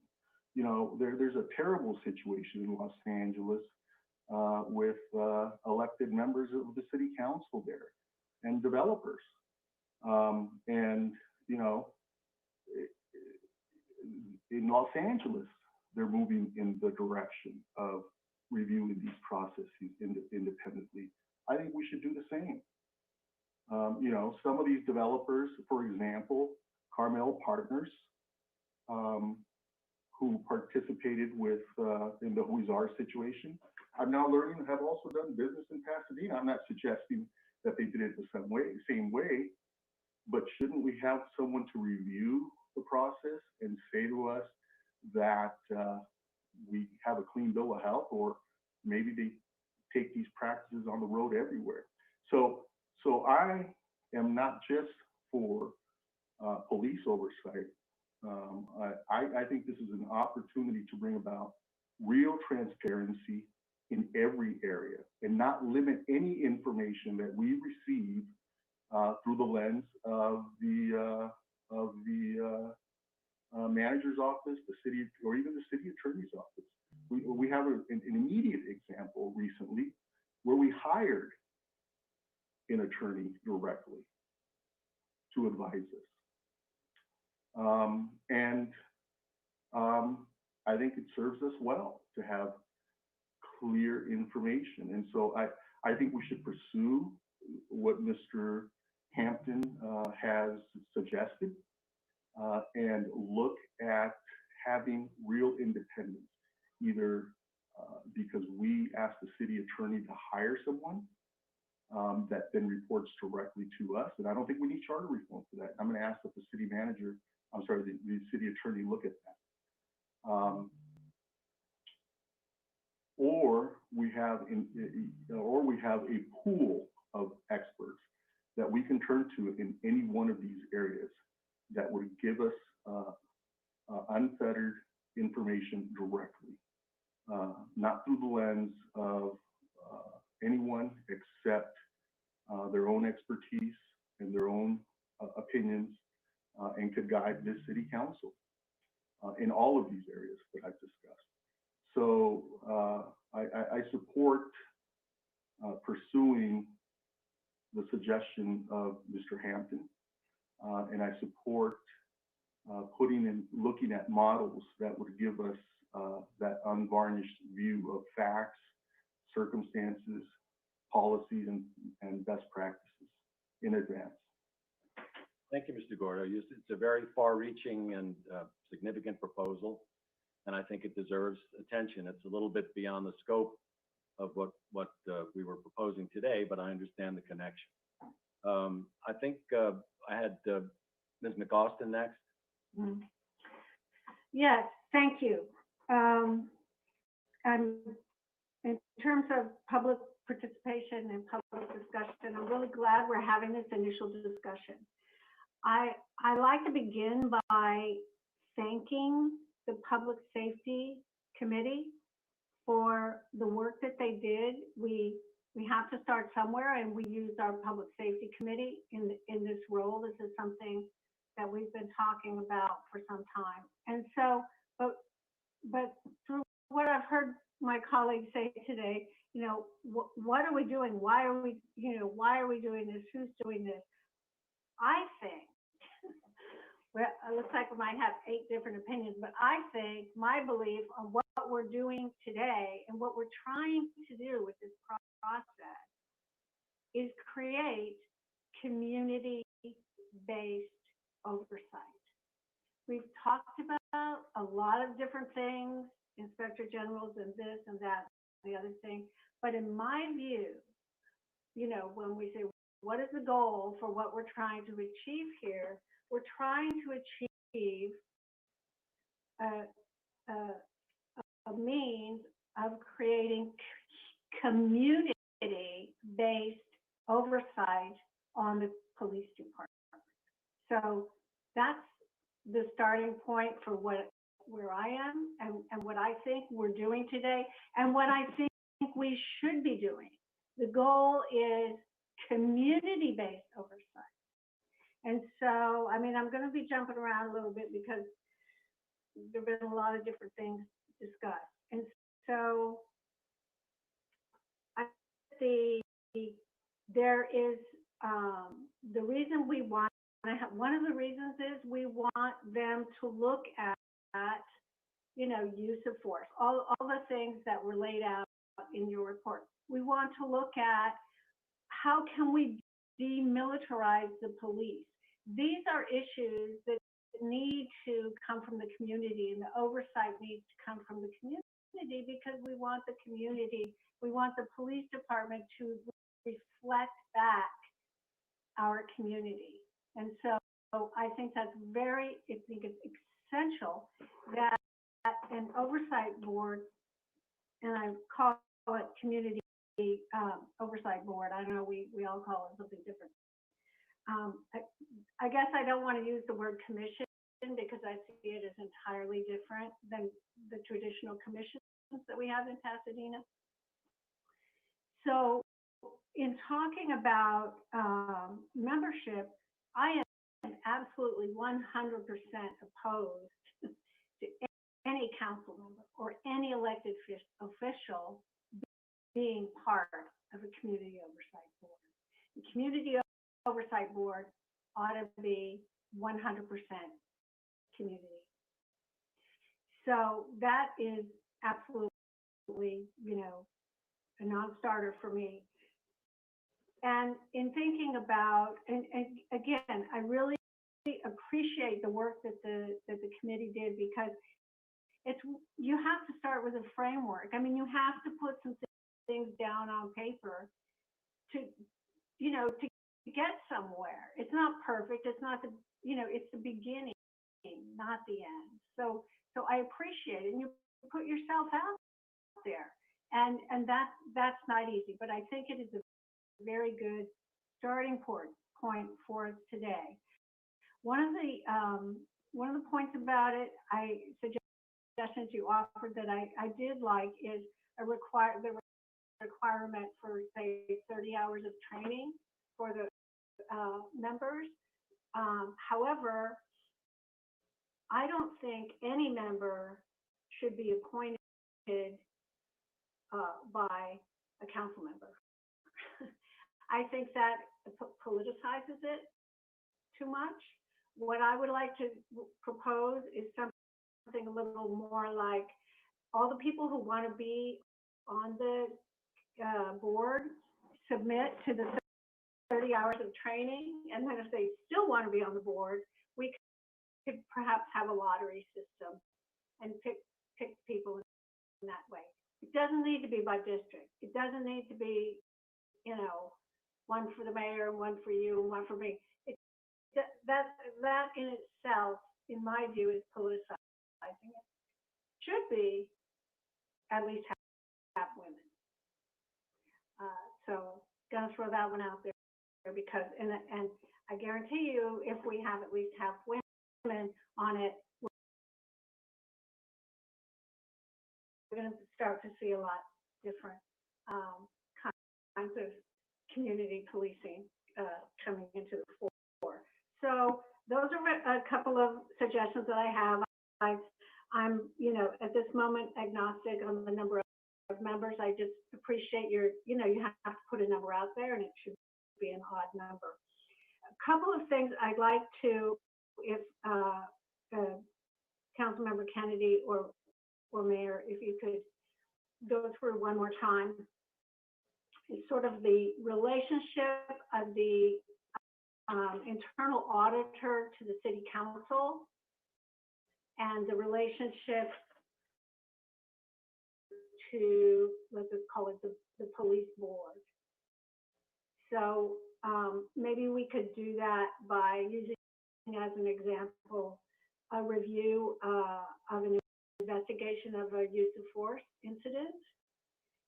And so could, you know, one or you or both of you explain to me how, you know, how the inspector, how the auditor general, or I'm sorry, auditor, internal auditor would review that information, where they would get that information, and with whom they would discuss it, like directly with the commission or with the chief, with the city manager, with the city council.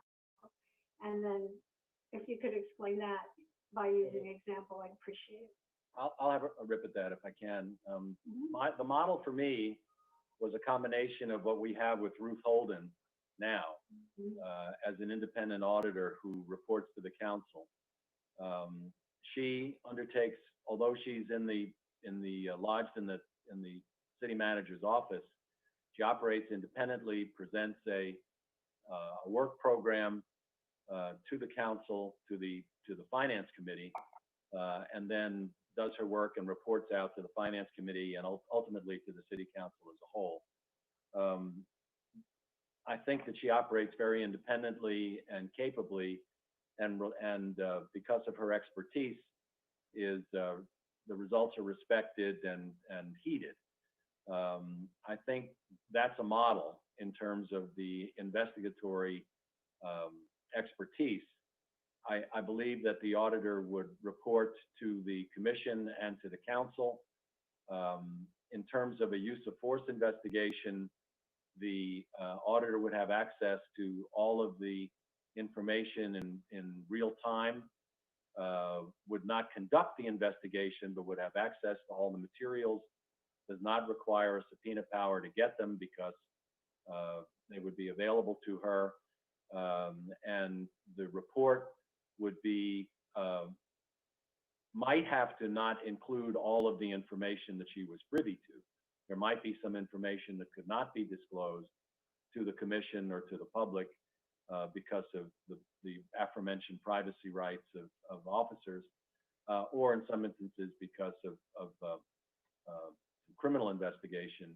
But that, if I could just ask a question. So the auditor would review the investigation and go to the commission and say, I've reviewed the incident. I think there's a few areas here we ought to study further, some questionable uses of force, or, you know, whatever it is, tactics, strategy, and then the commission would take that on? yes. Okay. And then the commission would, their work product would be like annual reports to the council or quarterly reports to the council? Is there Well, my expectation is that the thinking commission, about that? my expectation is that the commission would report on an ongoing basis as required. Clearly, they would have responsibility for producing an annual report that would cover important things like changes in policy or use of force, progress, you know, the things that have typically come to the Public Safety Committee. But beyond that, it seems to me that the commission, because it would be engaged on an ongoing basis and exclusively in this arena, would make a series of ad hoc recommendations to the council as they deemed necessary, and to the community. I mean, Right. that's the virtue, and I think that's why there's been so much attention paid to the membership of the commission. And I called it a commission, Councilmember McAustin, because I just took the name from the NAACP. Yeah. But the idea is that they would report to the public, to the council, formally, on an annual basis, but as necessary and as appropriate. Right. And, John, did you want to respond to any of that? Councilmember Kennedy, you're on mute. John, you're muted. John, you're muted. I think the mayor covered it very well, Councilmember McAustin. I Thank do you. want to weigh in on other matters, but it's not the questions that you asked. Okay. Okay, so I just also want to mention, you know, the way that this was structured is, it's incremental. It's, you know, we're not using a sledgehammer. If we use a model like this, we will determine how healthy our department is. And we will be able to evaluate it on an ongoing basis.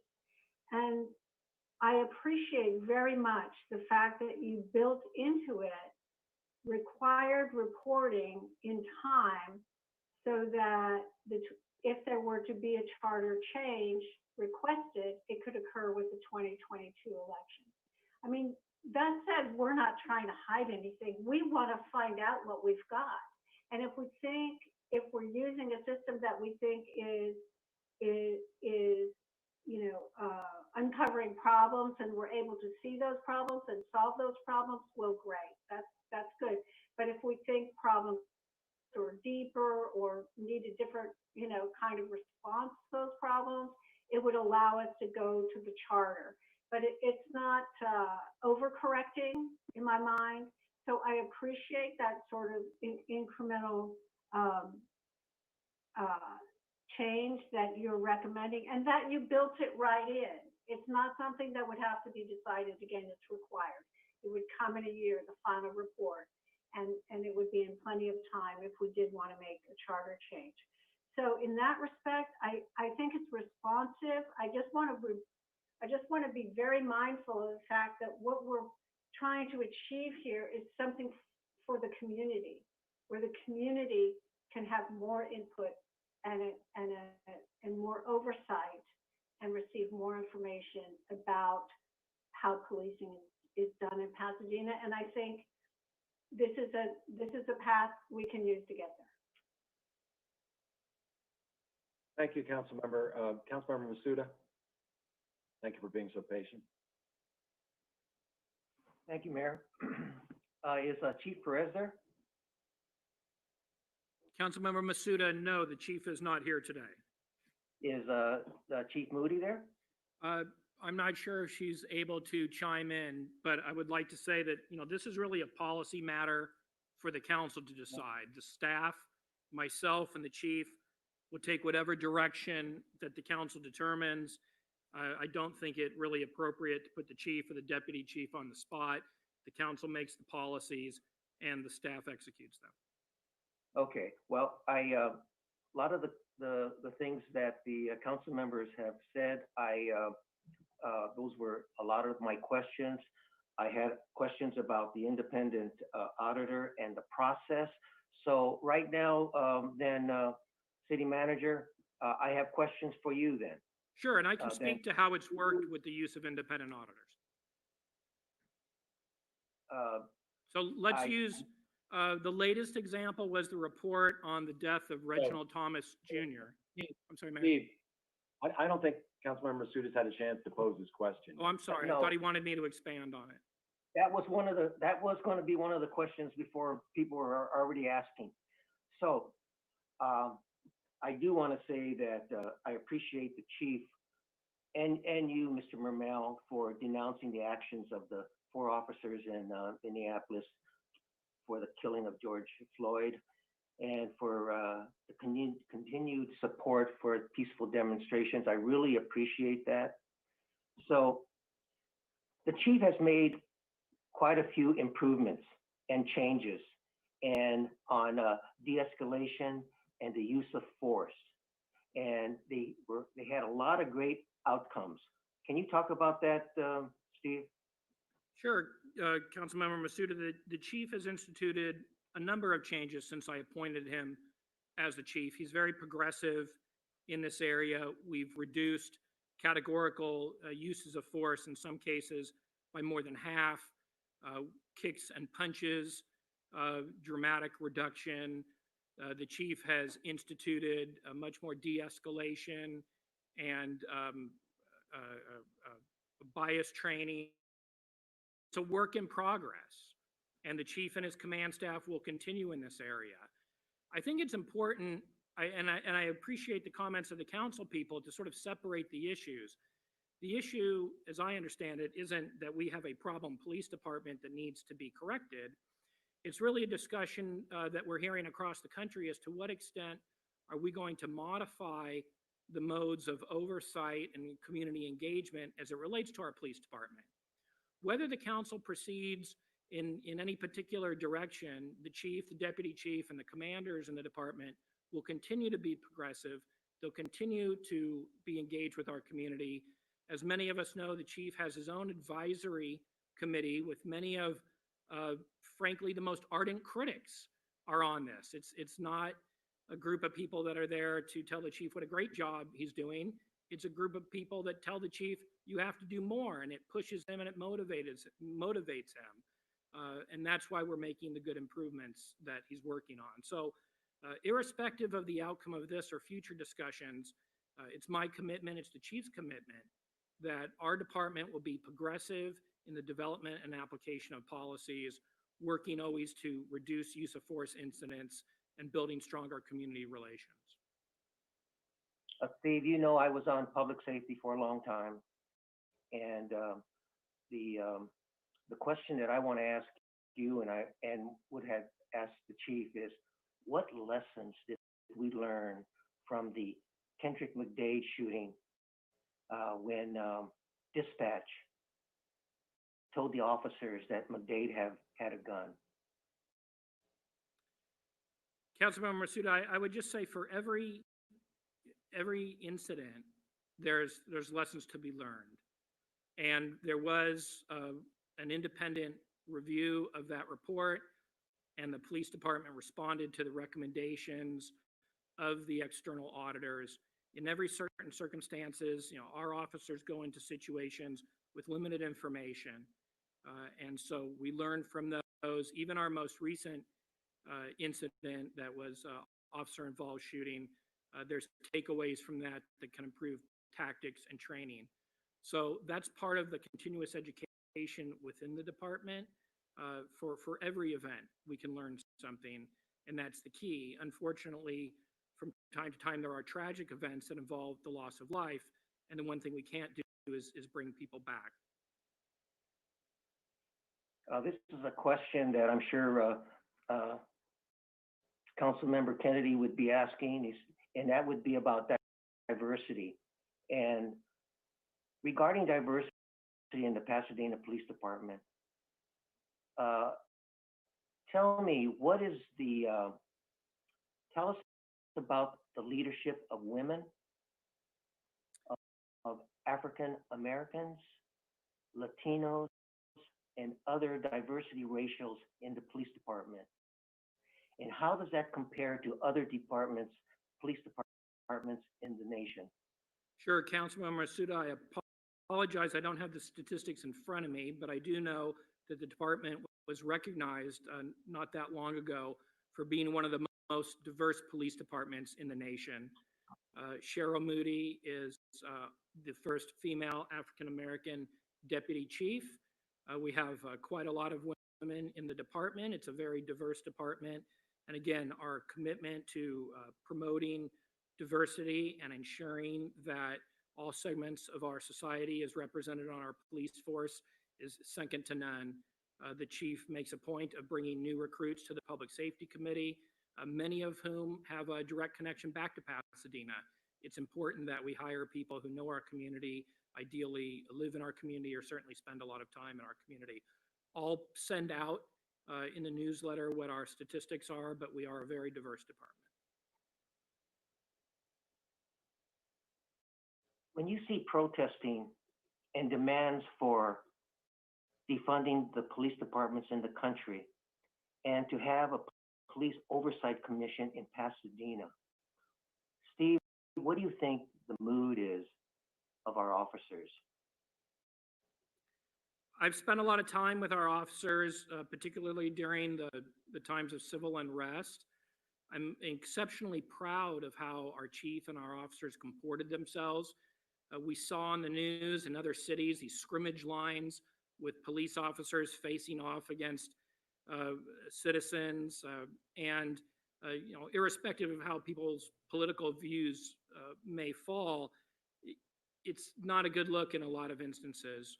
In Pasadena, with the exception of one broken window by a small group of people following a very peaceful protest demonstration, we really didn't have any problems. And I think that's because the police department understood that people wanted to have their voices heard, and we facilitated that in many cases to block traffic and to allow people to let their voices be heard. I know that it's been a difficult time for police officers. Look, they're people too, and you can become demoralized. But we're engaged in a broader discussion in this country. The demonstrators are out there for a reason, to address serious systemic racism and inequality that persists in our country. Sadly, in a lot of cases, the police sort of represent the government that in many respects propounds these inequalities that people are rallying against. So the police department sort of takes it on the chin, but they're professionals and they do their job, and they'll continue to do their job. We have great men and women working in the Pasadena Police Department as across this nation. One last question. I will listen to my colleagues on this regarding oversight, and I'm asking questions about other things because I heard so many things about the process. But I believe, and I still believe, that the Public Safety Committee and the full City Council, we're the oversight. And the reason for that is because we have the responsibility, because we are elected by the residents. And so I think that we're their voice. And so there's responsibility there to be fair. I'm not sure having residents and others on a committee, I'm always worried about having folks that have an axe to grind with the police, and they have their own agenda, and they would undermine the fair process.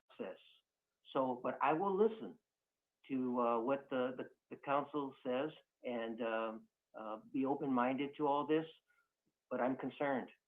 Thank you, Mayor. Yeah, thank you, Mr. Masuda. Mr. Kennedy? Councilmember Masuda, I want to just say thank you for your very thoughtful questions.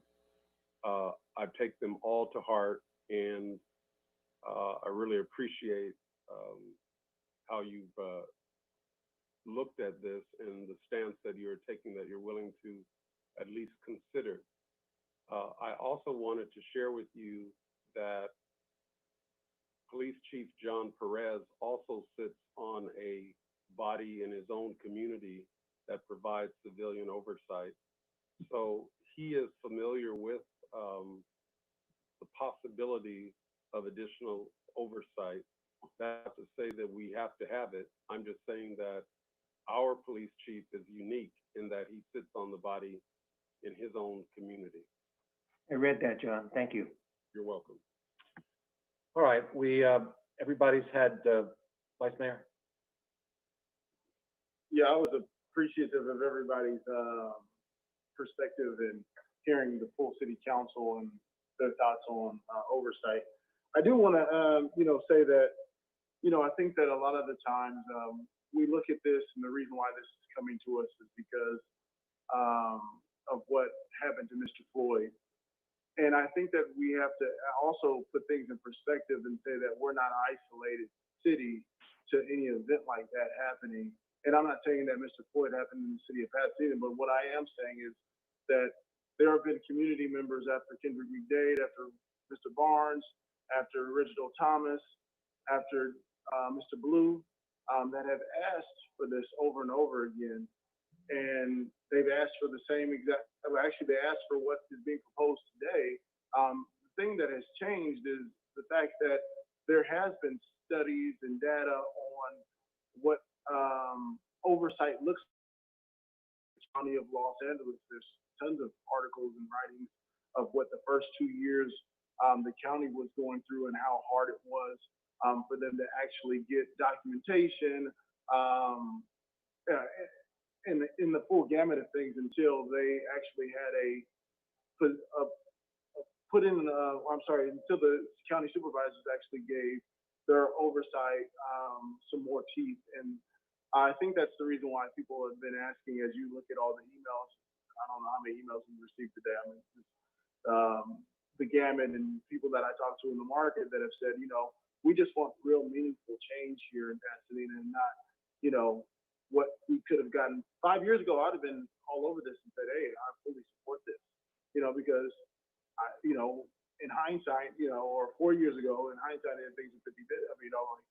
So, we look at it and we'd evolve, but we've seen other cities, and unfortunately that work didn't happen in public safety. So there was no analysis of what happened in the county or the city of LA or other places that do have oversight. And I do, so typically that's what happens. And then we hash out our differences to make sure that we have a policy that we can put in place that fits our city, as well as receive public comment from our residents. And in this process, of course, this is a more expedited process because we potentially may have needed to get something on the ballot. So I appreciate that, and I appreciate this being on the agenda today. In that instance, that didn't happen at the Public Safety Committee. And so that's one of the reasons why, coming out of Public Safety Committee, I was not enthusiastic about this proposal, and I just didn't think that this proposal, the way it's written now, was strong enough to say, go back out to the residents and say, hey, we have listened to exactly what you're saying, and we're doing exactly what you're saying, or, making a concerted, really good faith effort. I haven't received any correspondence that said, a committee is good enough for me.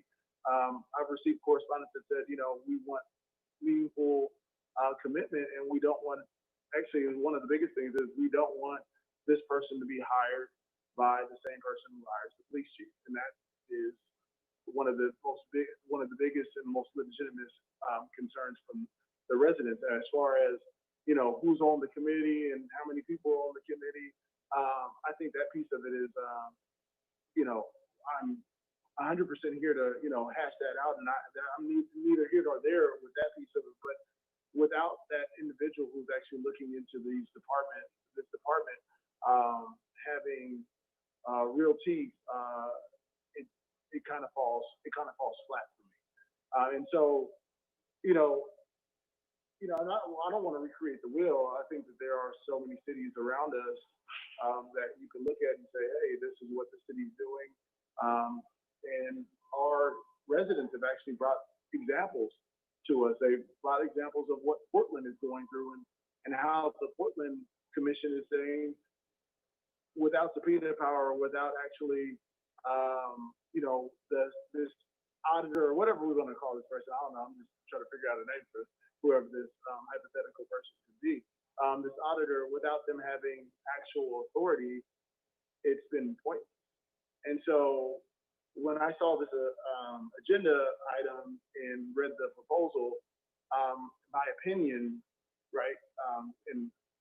written about, so no one, speak. My opinion to the article was that we didn't actually hash out all of the problems in public safety. And I'm grateful for this being here as a body today, and maybe we need to take this back to public safety and have that discussion about, the history of this and what other cities are doing and how we can present something to the full council that is strong, that will give some sort of confidence and trust back to our residents, because at this point, the residents just don't have trust in government. And I don't know, that's not a Pasadena problem. That's a bigger issue, but there is a distrust in government, and to propose something where, I don't need to go any deeper into it, but I just wanted to mention that there are plenty of plans and plenty of proposals that have gone out there that we could actually analyze. And like I said today, I did say something, that, I did some research on how we could come to some sort of, this is a good faith effort, a legitimate good faith effort, until we can get to a charter reform, 2 years from now. But, right now we have, like I mentioned earlier, we have a city attorney, and we have in our charter a city prosecutor. So there's a avenue for us to actually do something that is meaningful in the meantime. So just want that to be said. And also, I also want to say, to Councilmember Gordon and Mr.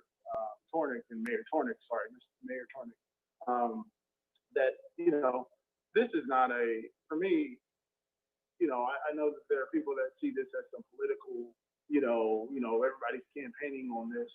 This is not a campaign for me, right? This is my life. This is my daughter's life. This is the community members who have come to us over and over and over again saying that we would like to see something. And we're telling them, basically, it's like apples and oranges. I think we should just look exactly at what they're asking us for and coming up with a plan based on exactly what they're asking us for. We're the representatives. Sometimes I vote for things that I personally, as a personal individual, and I said this in public safety, as a personal individual, that I am not gonna hold out. But as their representative, it is my job to turn over every stone to make sure that is accomplished. So with that being said, I just want to accomplish something that is really meaningful, that I can go to sleep on and say, you know what, I delivered to my neighbors, I delivered to those young people that are coming up in this community, and we delivered to, we're an example to the United States of what council members should look like, and not. I just don't want to politicize this. And I'm not saying politicize this because the city used that on me one time. But I'm just saying I don't want this to be a campaign slogan, or Victor Gordo's putting this on a piece of mail, or Terry Tornick's putting this on a piece of mail to say, look what I brought you. I just want this to be, let's do the right thing for our community, and also let's not act as if these things, we're in some bubble and these things had not happened here. Because if they had not happened here, we wouldn't have been talking about a proposal that Mr. Kennedy had been working on 5 years ago, or back from 2013, if these things had not happened. So, I just want to, say that I'm sorry for being very long-winded today. I'm typically straight to the point, but thank you. Thank you, Vice Mayor. We have a lot of public comments to hear. Mr. Kennedy? I think out of fairness to the Vice Mayor, you have to allow him to make his presentation, given that he put together an agenda report for the consideration of the council. At least invite him, and he can make the decision on whether at this point he wants to go forward. But part of my interaction with the Vice Mayor was to allow him to put together a report. So if the council chose to put a measure on the ballot in November, it would be respectful of the Vice Mayor's wishes. Yeah, I intend to do that, Mr. Kennedy, but but we have comments on this agenda item before we move to the next agenda item. Okay, fair enough. I'm anxious to hear those comments, if that's okay with you, Mr. Hampton. Does that, have any objection to that? Mayor, I was just going to mention that the comments are blended a little bit between items 12 and 13, so I just want to note that. That's okay. It'll serve as a predicate for 13 as That's well. fine. Thank you. So let's hear the public comment. Mr. Gordo, did you? I'm sorry, the city clerk said something and it broke my, he broke up on my computer. He just said that some of the items kind of overlap 12 and 13. Oh. Public comment. I just had two questions for the city attorney before we move on. The city in its charter has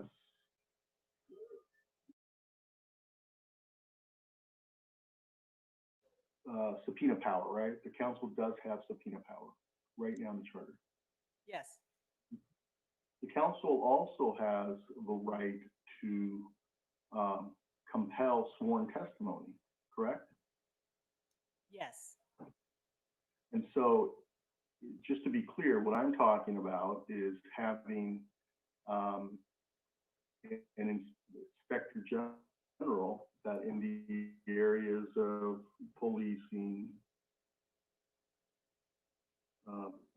every area of the city's business development, every area could use the subpoena power and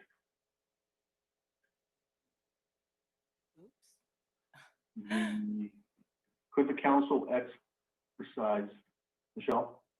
You're kind of, can you hear us? You were cutting out, yes, but it's not unlimited. I understand, but the council could exercise its existing subpoena and power and authority to compel testimony through an inspector general that's hired, for example, through the prosecutor's office or through the city attorney's office. Well, it depends on what the purpose is of the subpoena or of the compelled testimony. So it's not unlimited. And there are restrictions and limitations, even if it is through the city prosecutor, even if the city prosecutor is separate. That proposal isn't on the agenda, but there are limitations, and you're aware of some of them in terms of pitches and that kind of thing. Right, but I would like a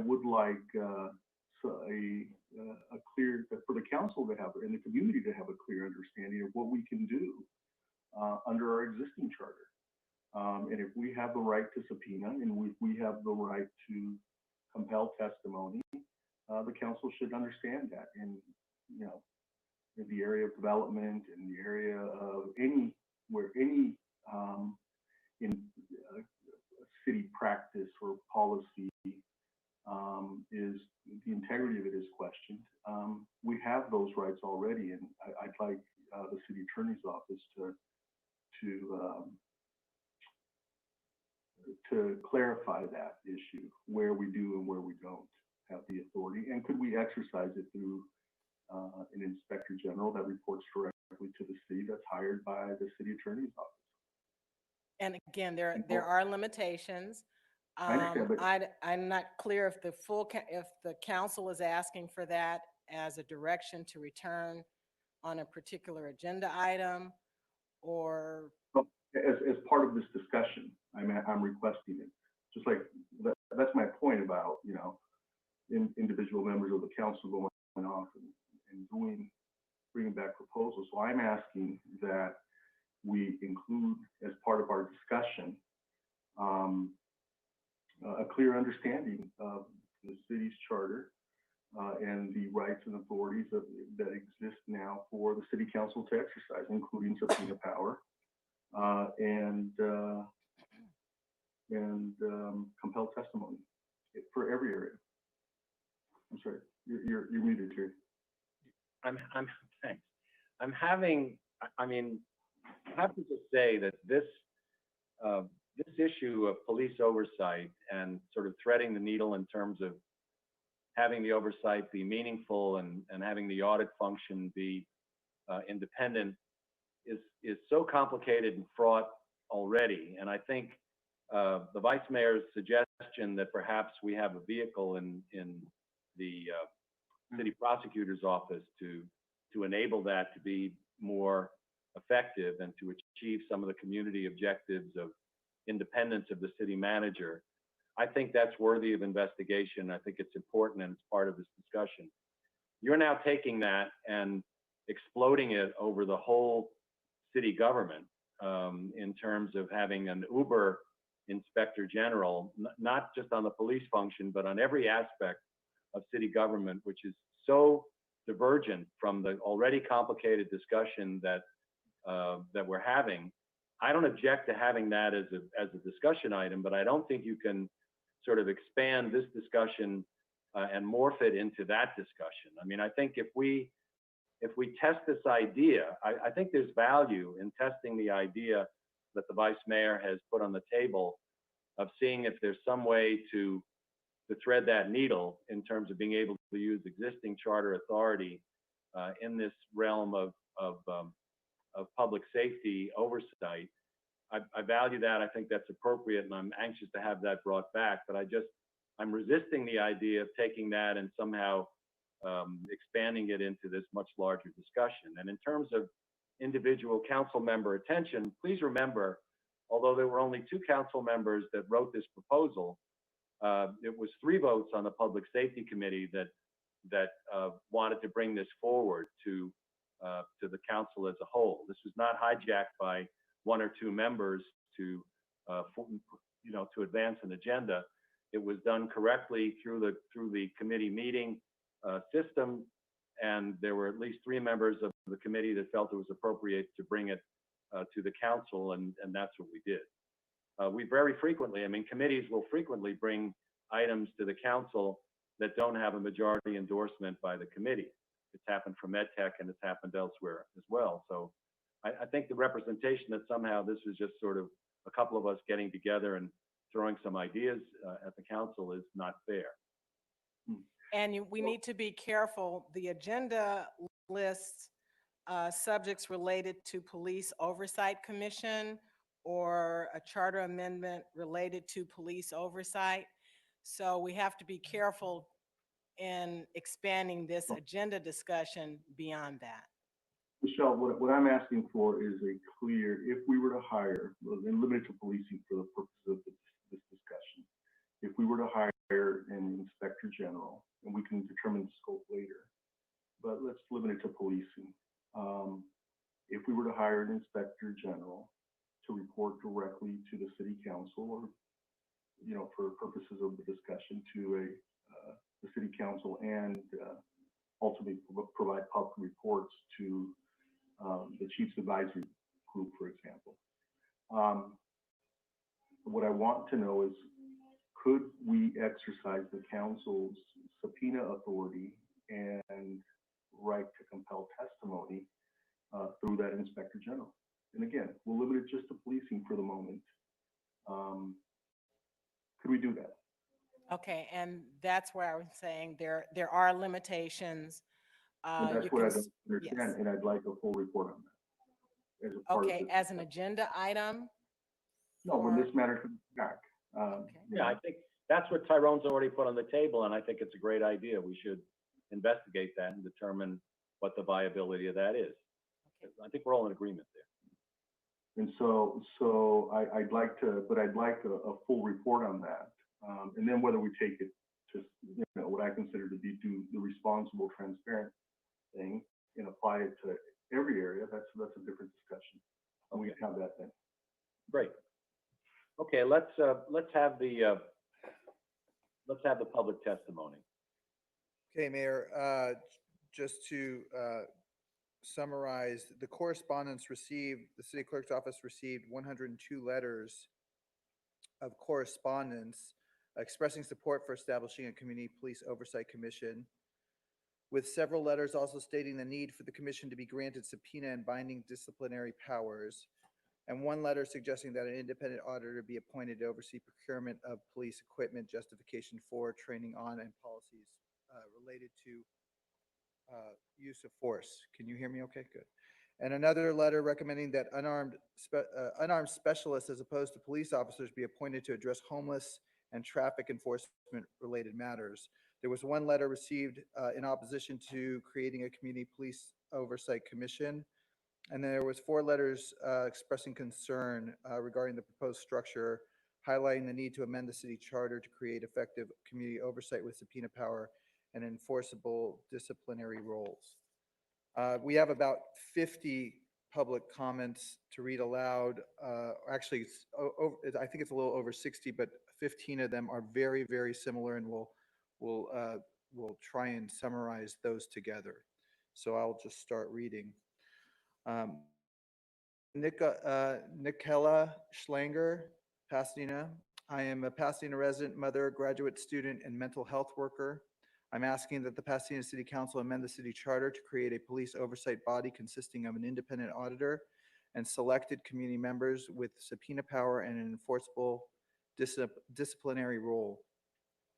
The current proposal is well-intentioned, but it lacks the transparency and cooperation necessary to give the people in our community a meaningful voice in understanding the relationship of law enforcement and Pasadena residents. I believe police officers can be a positive and effective presence in the community. I have family members who are police officers and correctional officers, but that requires open dialogue, trust, and a willingness to share information so solutions can be brought forward and implemented that include all invested parties. Please vote to amend the city charter so all voices of Pasadena can be heard as we work to create constructive relationships between police and the communities they serve. From Sonia Burns, Pasadena. I am a longtime resident of Pasadena. During my 31-year career as a state prosecutor, I conducted hundreds of investigations and issued hundreds of investigatory subpoenas for documents and testimony. A glaring deficiency of the Tornick-Kennedy police oversight proposal is the scope and power of the independent police auditor, in quotes and parens IPA. The IPA is authorized only to review investigations of, for example, uses of deadly force to determine if the investigations conducted were complete and thorough. How would the IPA know if the investigations conducted by the police department are thorough if the IPA did not conduct them? Moreover, while the IPA could ask the police department or city manager nicely for other documents or additional interviews the IPA deemed critical to an investigation, the city manager or police department can simply say the documents are unnecessary. The IPA has no effective recourse. The result is a deficient investigation, no transparency, and ultimately no accountability. On countless occasions during my career, the documents most critical to the case were obtained by enforcing subpoenas through court process.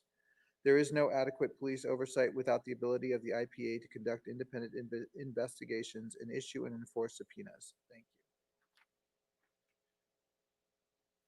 From Maria Averdian, Pasadena. I am a Pasadena resident who has written to the city manager and city council members repeatedly since the start of COVID-19 regarding many things. Sadly, this city and its council members are terrible at serving the residents of Pasadena in all capacities, including the lack of oversight in police. To be clear, I am an advocate of abolishing the police. I know they do not prevent violent crimes, they only respond violently to them. In the most densely populated cities, violent crimes make on less than 4% of police calls. Police spend the majority of their time ticketing us, which is particularly embarrassing now when they are handing out tickets while we know we are on the brink of a mass eviction and the greatest economic depression ever seen.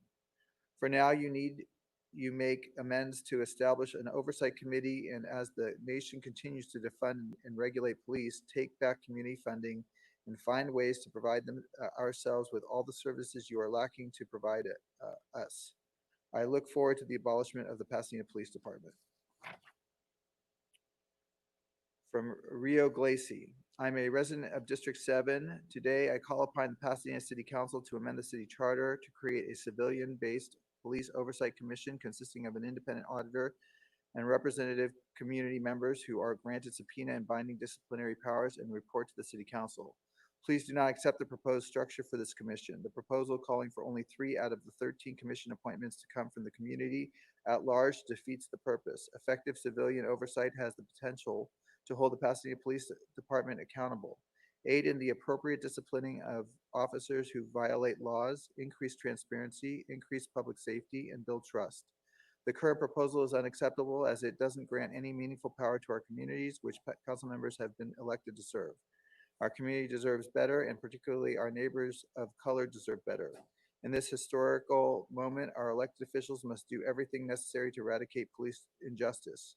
Community-regulated checks and balances of those who are sworn to serve and protect our community should be self-evident need, and now is the time for true course correction. Please vote to amend the city charter. The next group of emails, about 15 or so, are very similar, so I will try and summarize these. This first one is from Brianna Mareku, and I'll just read hers in total, and then the rest I will summarize. I have been a Pasadena resident for my entire life, and I am currently a college student. The Pasadena City Council needs to amend the city charter to create a police oversight body consisting of an independent auditor and selected community members with subpoena power and enforceable disciplinary role. I believe that the current proposal does not grant any meaningful power to our communities, which council members have been elected to serve. Pasadena citizens deserve way better. Please vote to amend the city charter. The next one from Jessica Reynoso. She states about the same thing. She says, I am a Pasadena resident, calling on the topics that were stated before. She also says the current proposal is far too watered down and gives no meaningful power to our community. I beg you to vote to amend the city charter. I'll be watching and ready to vote you out if you don't vote on the right side of history. Bradley Bowman is a Pasadena resident. I teach dance and yoga. His unique statements are: the current proposal does not grant any meaningful power to our communities, which council members have been elected to serve. Vienna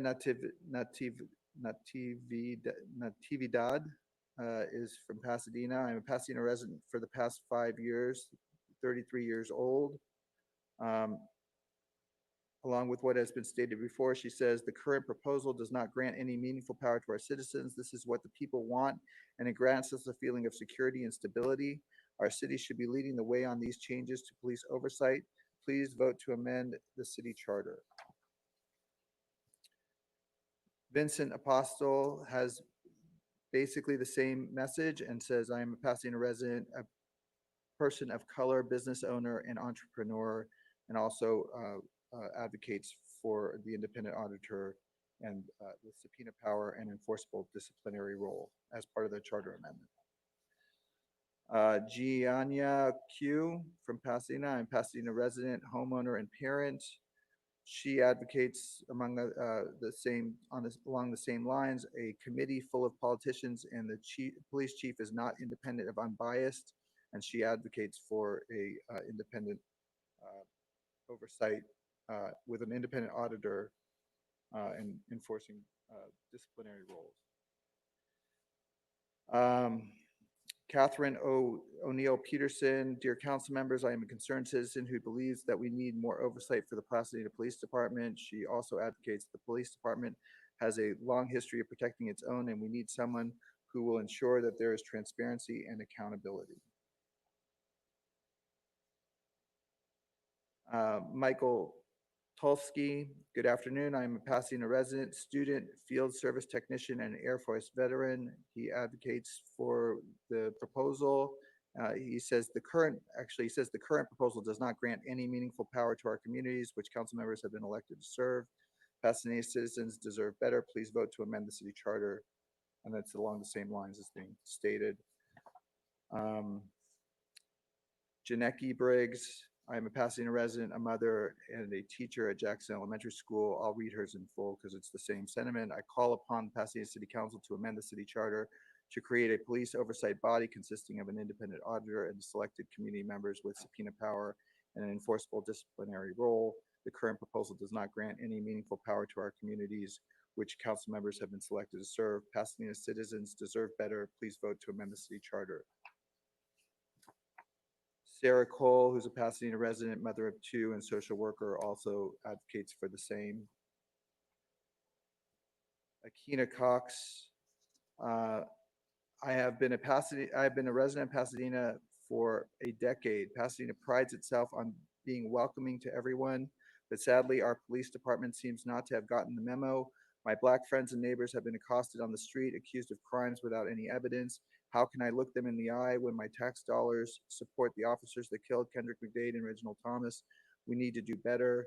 And she restates what has been said about a independent auditor, a selected community members with subpoena power, and an enforceable disciplinary role to be enacted by a charter amendment.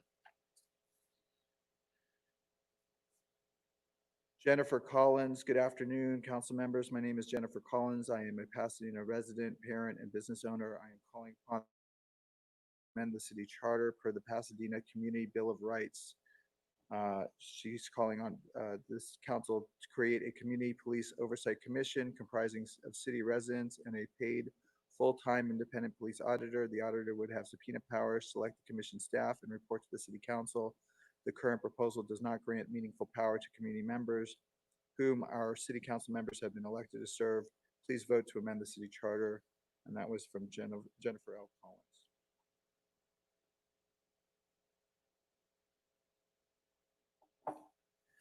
From Claire Marco, I am a Pasadena resident, Claire Marco, a parent, proud resident, and engaged citizen. She too asked for a charter amendment to create a police oversight body consisting of an independent auditor, selected community members with subpoena power, and an enforceable disciplinary role.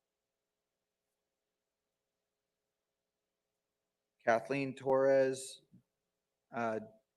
dear honorable city council members, my name is Kathleen Torres. I am a Pasadena resident, or RN, and live in Council District 2.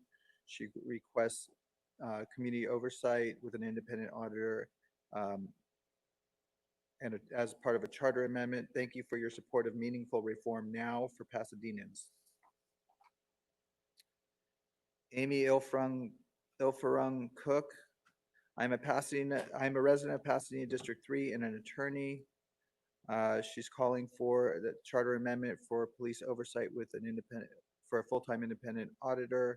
The current proposal for a police oversight body does not do enough to hold the Pasadena Police Department accountable, and the people of Pasadena deserve better.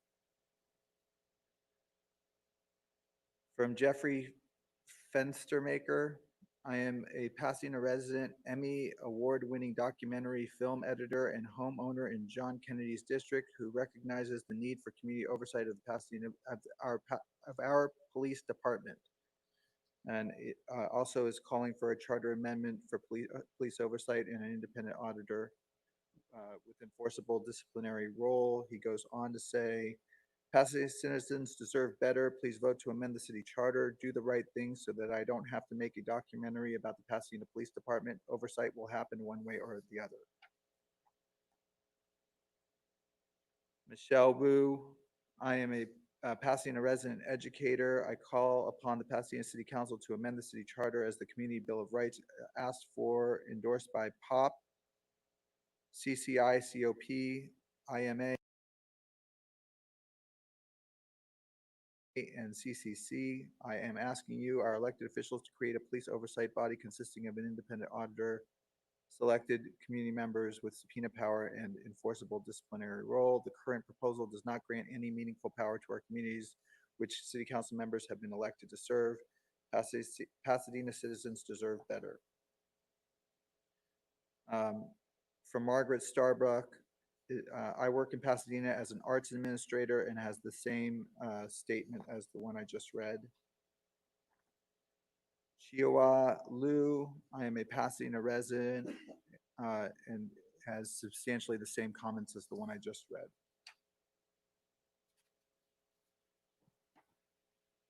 Todd Hughes, Pasadena. Greetings, good council members. Please impose the Community Bill of Rights demand number 1, civilian oversight of the police department. Let Pasadena set the precedent for other municipalities and find itself on the right side of history. Thank you.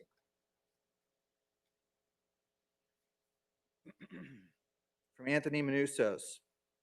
As a resident of Northwest Pasadena, I've talked with many Black neighbors and friends who have experienced racial profiling such as Councilmember Hampton describes.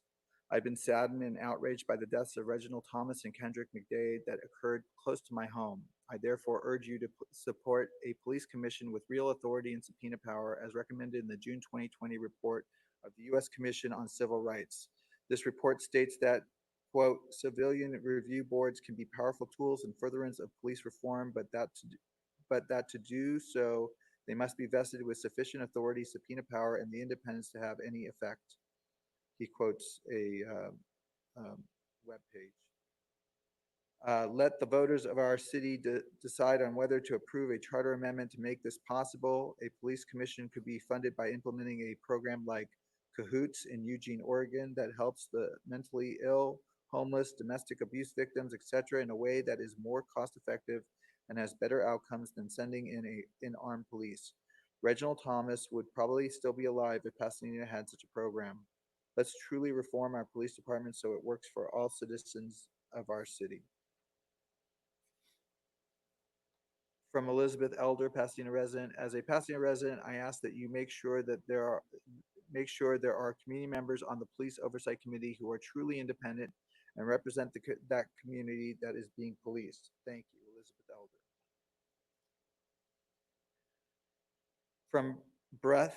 From Breathe Justice.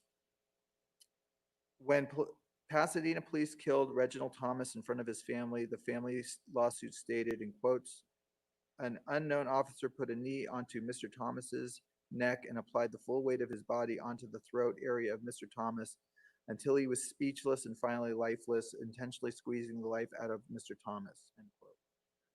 Unlike George Floyd's killing, bystanders did not video Thomas's killing and officers wore no body cameras. Instead of departmental transparency and accountability, Pasadena taxpayers footed the $1.5 million settlement bill and officers reportedly received no disciplinary action. When the Office of Independent Review's report of Kendrick McDade's killing by PPD described repeated tactical errors and that neither officer was disciplined, the police union obtained a court order sealing it from public view. Council members, please do not expect us to believe that PPD will voluntarily cooperate fully with an oversight body lacking subpoena power. The LA Board of Supervisors recently voted to grant subpoena power to their civilian oversight commission after LAPD repeatedly stonewalled them. We request fundamental tools to make Pasadena safer for citizens and police officers. We demand prompt amendment of the city charter, creating effective community oversight with subpoena power and an enforceable disciplinary role. From Joanne Long. I am a District 4 resident and I support civilian oversight of the Pasadena Police Department. I am grateful to members of the Public Safety Committee for all their work to bring this issue back to the full City Council. While I do appreciate the proposal that Mayor Tornick and Councilmember Kennedy have proposed, I agree with Councilmember Hampton that it does not go far enough to address the concerns we all have about the conduct of the police department. Many people that elected you are telling you they do not feel safe around police officers and worry about the safety of their children and loved ones. This should be a massive concern to all of you. If someone I cared about told me they felt unsafe every time they left their home, I would hope that I would do everything in my power to support them. Civilian oversight would be one step towards showing that you understand their concerns. I am asking the Pasadena City Council to amend the city charter to create a police oversight body consisting of an independent auditor and selected committee members with subpoena power. Will Dixon. I am a resident of District 4 and I believe that increased oversight of the Pasadena Police is required through the creation of Civilian Oversight Commission and an independent auditor. I applaud the efforts of Mayor Tornick and Councilmember Kennedy in quickly putting together a proposal for these changes. However, I'm concerned that the current proposal relies too much on cooperative nature of our current city manager and police chief. If recent events have taught us anything, it is that can't always rely on our leaders adhering to norms. It is insufficient and even foolish to do so. We need independent checks in place to protect us. We can't and should not rely on always having a cooperative city manager and police chief. I support the proposal by Mayor Tornick and Councilmember Kennedy as an emergency stopgap measure. This is something we can do right now without requiring a charter amendment. That said, I also Also, I believe we should plan to go much further. For this reason, I also support the consideration of a charter amendment measure establishing a system of police oversight. This will take time, and the former will give us some protections while this happens. From Katie Young. I am a Pasadena resident and a high school counselor. I am writing to say that I'm disappointed in the council's reaction and action so far to ensure that our community has oversight over the Pasadena Police Department. I implore you to create a position for an independent auditor with subpoena power and to stipulate that auditor be held accountable by a commission of community members, not the police department. Your current proposal does not grant any meaningful authority to the community which you have been elected to serve. Please amend the city charter to ensure we have a community-run commission capable of enforcing disciplinary measures, a commission that is not just for show. This is a crucial step toward rebuilding a police department that serves and protects everyone in our city. Please listen to the NAACP as they interest of all Pasadena residents by making police more accountable to communities of color. We must stand up against unjust policies and institutions that have kept people of color unheard, unsafe, and unequal for hundreds of years. Please read the NAACP's Declaration of Independence and Community Bill of Rights and take their voices seriously.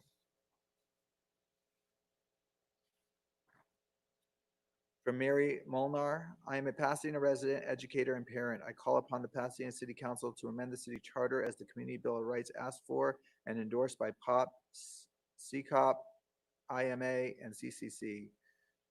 I am asking for you, our elected officials who are in place to serve the citizens of the city, to create a police oversight body with subpoena power and enforceable disciplinary role consisting of an independent auditor and selected community members. The current proposal does not grant any meaningful power to our communities. Pasadena citizens want better and we deserve better. We are explicitly expressing our desires and offering ways to improve our city. Please listen to us and vote to amend the Pasadena City Charter. Thank you for your time and consideration. I am pastor of Faith Ramasco.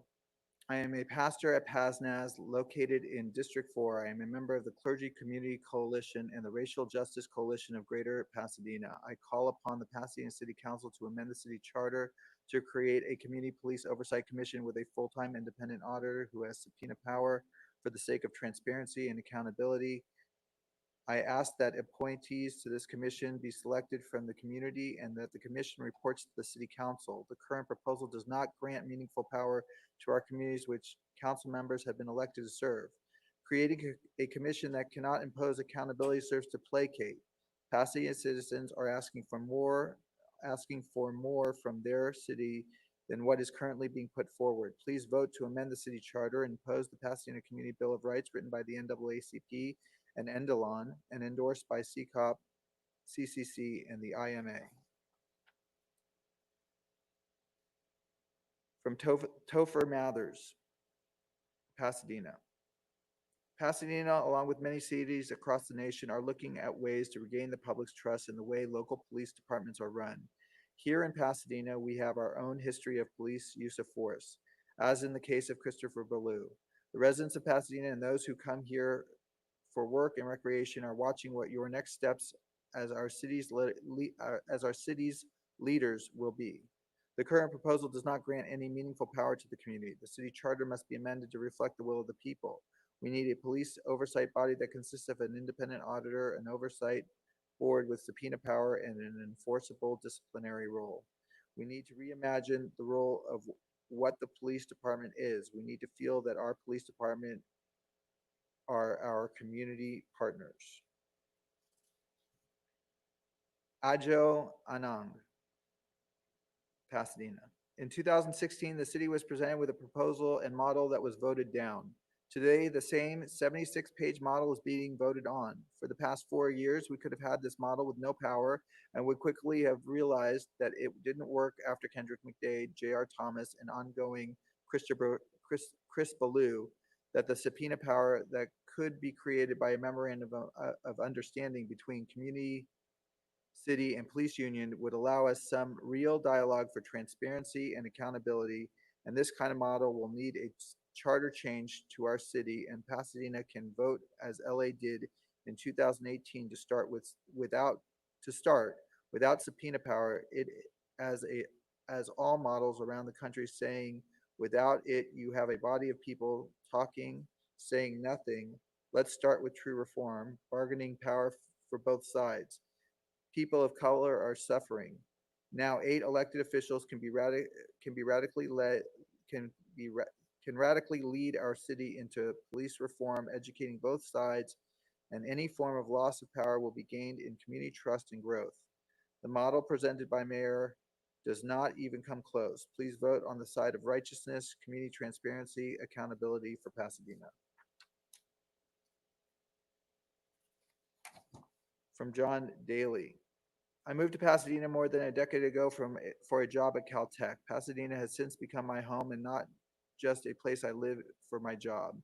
For the last 8 years, I have been a LA Sheriff's Department high-risk civilian volunteer specialist on one of our local mountain rescue teams where I serve as a mountaineer slash rescuer, EMT, operations leader, and trainer. I mention this to emphasize that I am familiar with the trials of responding to emergencies and have sympathy with people asked to do demanding and sometimes dangerous jobs for the community.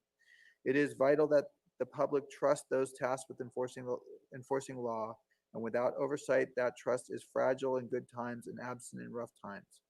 Oversight and accountability is the only way to maintain a stable trust in this relationship. Please create meaningful oversight for our law enforcement, for both the police and the police.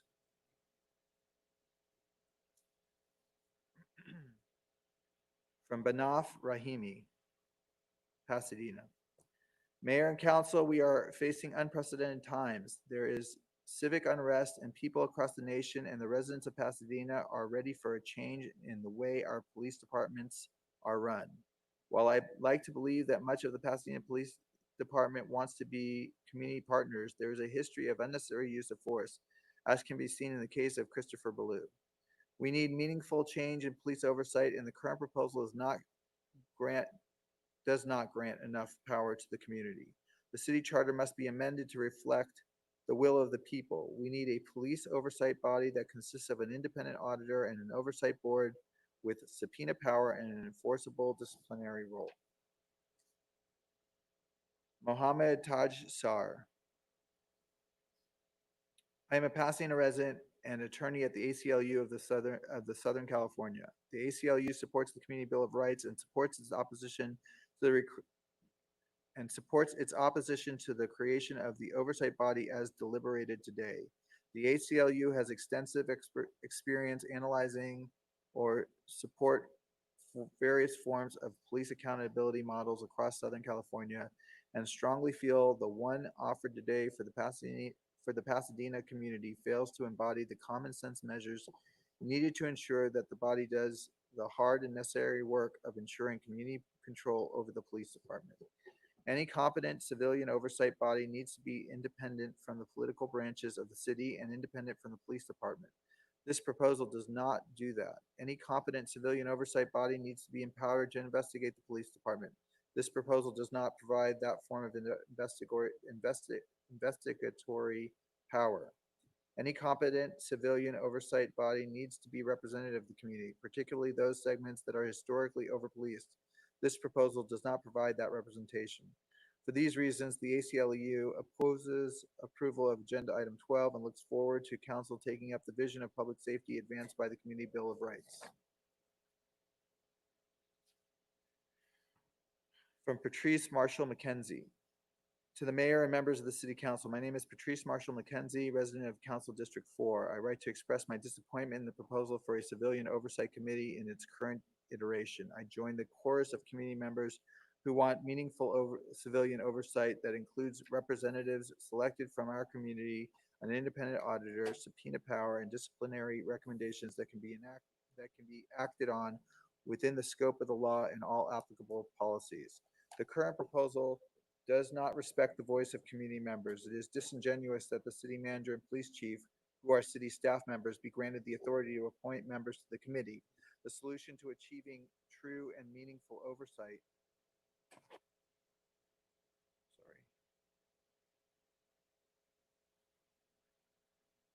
I lost my place. Here it is. The solution to achieving true and meaningful oversight is to amend the city charter in order to expand the parameters by which a committee can be developed. There is still time to do so before the August 7 deadline. The voices of the community members you were elected to serve have been steadfast in this call for a very long time. Honor your oath of public service and increase the pathway for Pasadena to have true participatory government by voting for a city charter amendment. From Julie McCune and Mr. Romero. My name is Julie McCune. My family lives in Victor Gordo's district. I am also a member of It's Us Now. I am alarmed by images of heavily armed police patrolling largely peaceful protests across the country. Protests focused largely on cases of police abuse. The Pasadena Police Department has received at least $650,000 of donated federal military equipment from the 1033 program, a program known to have sloppy invoicing practices. Councilmember Gordo has to be handled seriously and responsibly, end quote. My question to Councilmember Gordo is, what other equipment does the PPD have that we don't know about? And what is it being used for? What kind of training do officers receive to operate this equipment? As recently as June of this year, the city's finance department was reprimanded for its failure to properly audit accounting procedure at the Pasadena Police Department. Councilmember Gordo, how can you oversee the justification and use of equipment that may or may not exist? An independent auditor must be appointed to, among other things, oversee procurement of equipment, justification for, training on, and policies on its use. From Colin Boggart, Pasadena. Dear Mayor Tornick and council members, I am a resident of Pasadena in District 1. I wrote to the Public Safety Committee last week, and I still agree with Vice Mayor Hampton and groups like the NAACP, Endelon, and CCOP that we need a police oversight commission that has real teeth and true community representation to do its job. If this means the city charter needs to be amended, then we should do it. I recognize Mayor Tornick and Councilmember Kennedy are attempting to make some small gain rather than nothing at all. Thank you, but it's simply not enough at this stage. The call for police oversight is not a new issue in Pasadena, as you well know, but the time truly is now for real change. With regards to comments that we are rushing the issue, I don't agree. Those who believe we are moving too fast should reread MLK's, quote, letter from a Birmingham jail, end quote, which is still relevant to this day. If you don't believe the need for change is real, ask your black and brown neighbors. But I think you all know what needs to be done. We need you to have the courage and conviction to do it.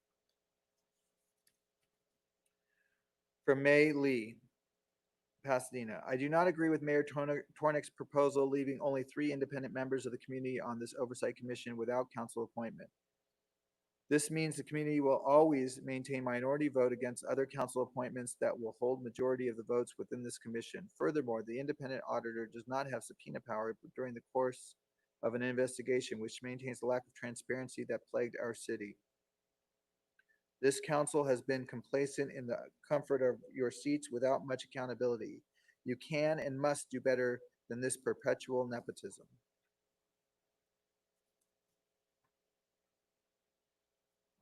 From Lydia Breen, Pasadena. My name is Lydia Breen. I'm a resident of Pasadena and member of It's Us Now. I would like to highlight a recommendation made by a city-commissioned analysis on police oversight that was included in the June 2020 minutes of the Public Safety Committee. It recommends that an independent police auditor be empowered to oversee donated federal equipment, training, and policies regarding its use. Over the past 20 years, the Pasadena Police Department received at least $650,000 in donated federal military equipment under the LISO program.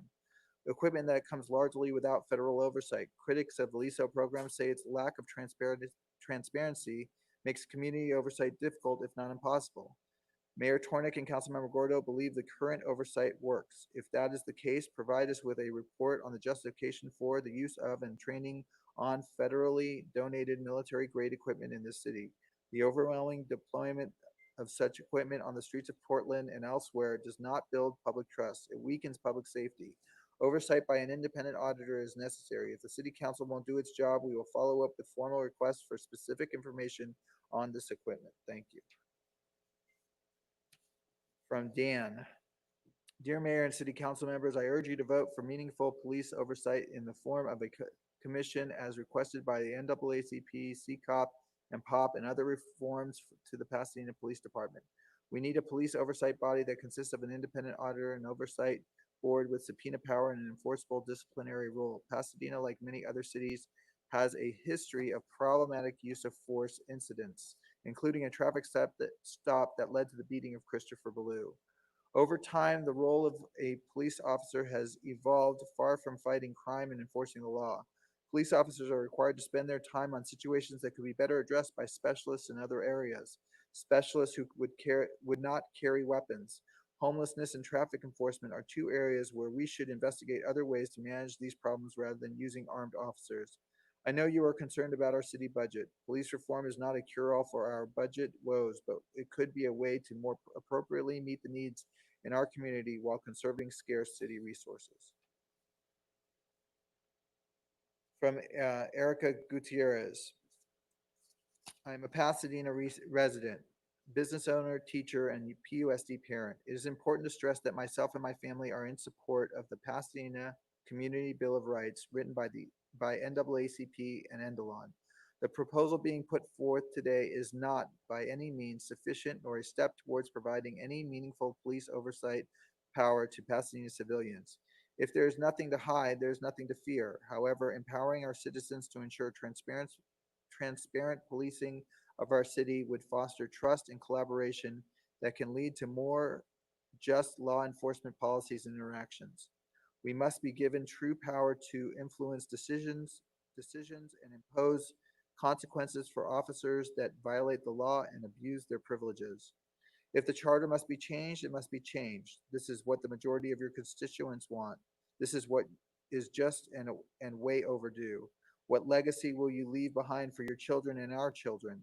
When given the opportunity to make true change, ask yourselves, what side of history will you be on?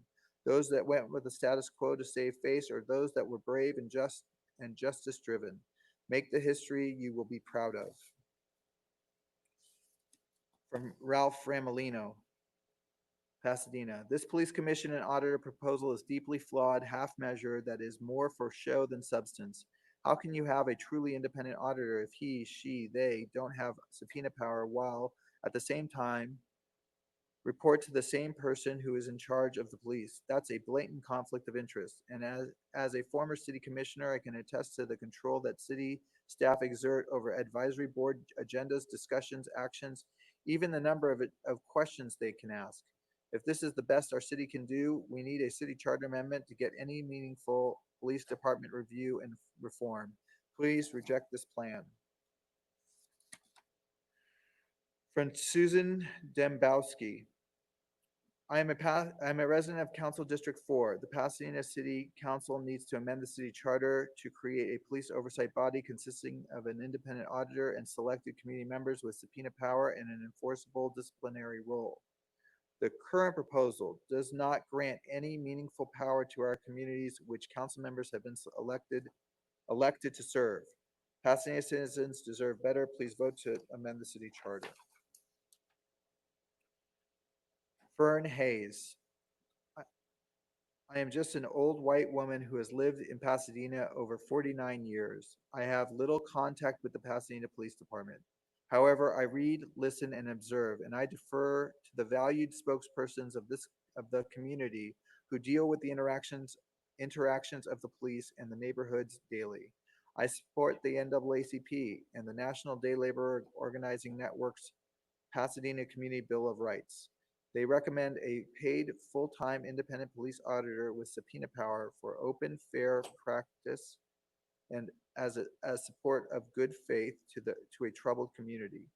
Investigative authority must come with the ability to subpoena documents and witnesses. Please add this by amendment or whatever is required. Do this quickly and then continue in a timely manner with developing a social mental health alternative for calls that do not require police with guns. Thank you. From Chris Okershauser. The track record of civilian oversight of police throughout the U.S. is dismal because they operate at the pleasure of elected officials. supported and pressured by moneyed police unions. With no independence for the city bureaucracy, with no access to subpoena power to get police records and testimony other than through the bureaucracy, independent civilian oversight is blocked. While city council support is dicey due to pressure and money from police unions, as is the case in Pasadena, chances are better if misconduct and policies can be reported directly to those elected by voters who can hold them accountable. Thus, independent access to subpoena power and direct reporting of the police auditor to the elected council is a fundamental necessity. Chris Okershauser, Pasadena. Donna Sider.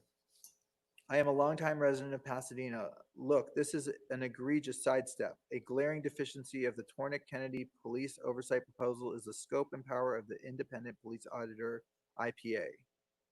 The IPA only to, quote, review investigations of, this is very similar to the one I read before. For example, uses of deadly force to determine if the investigations conducted were complete and thorough. How would the IPA know if the investigations conducted by the police department are thorough if the IPA did not conduct them? Moreover, while the IPA could ask the police department or city manager nicely for other documents or additional interviews the IPA deemed critical to an investigation, the city manager police department can simply say the documents are unnecessary. The IPA has no effective recourse.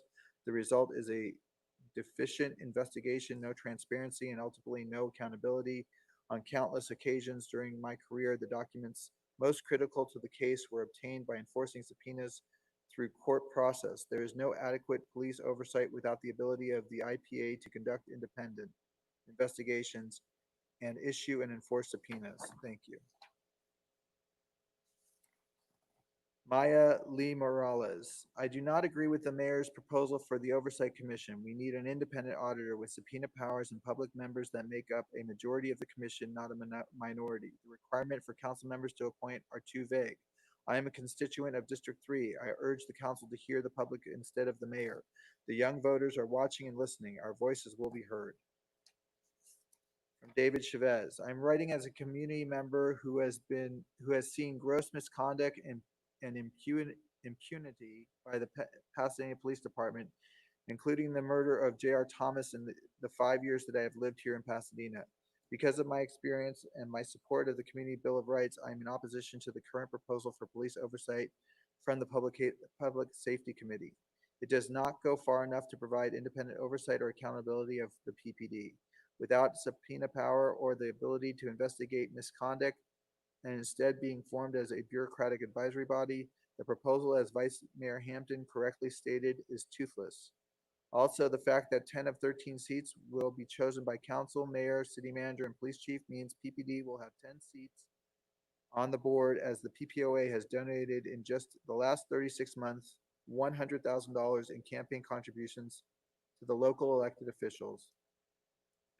I am calling on city council members to instead bring a proposal that listens to the over 600 signatories of the Bill of Rights and the demands by Black communities around the country to reimagine public safety and truly hold police accountable. Subpoena power and the community control now.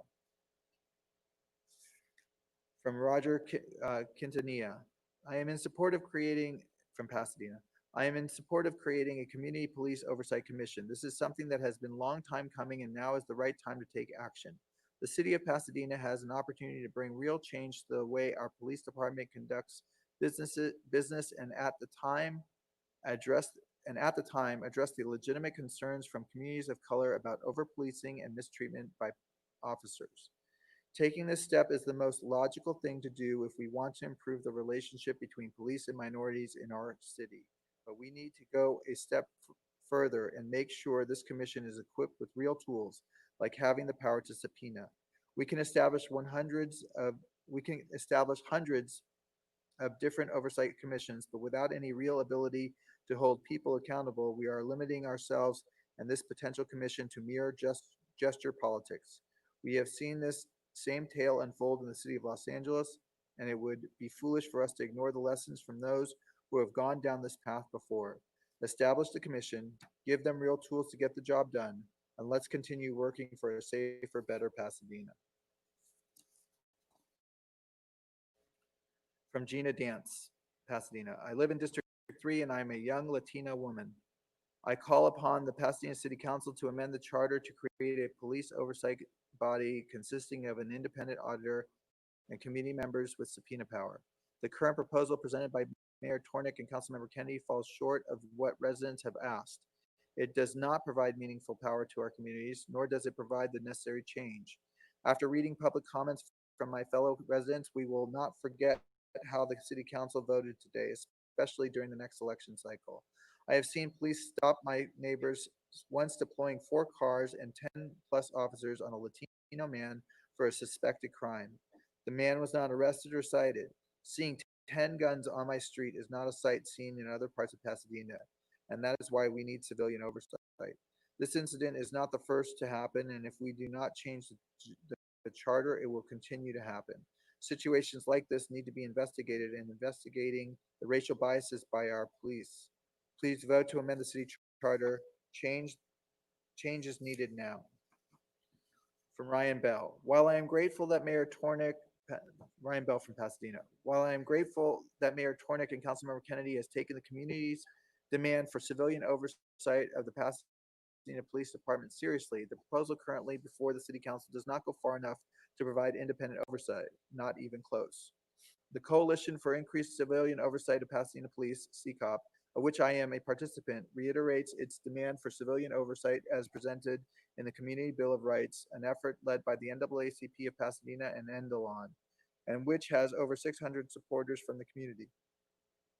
It states that the City Council should create a Community Police Oversight Commission to be made up of city residents and hire a paid full-time independent police auditor. The auditor would have subpoena power, select the commission staff, and report to the City Council.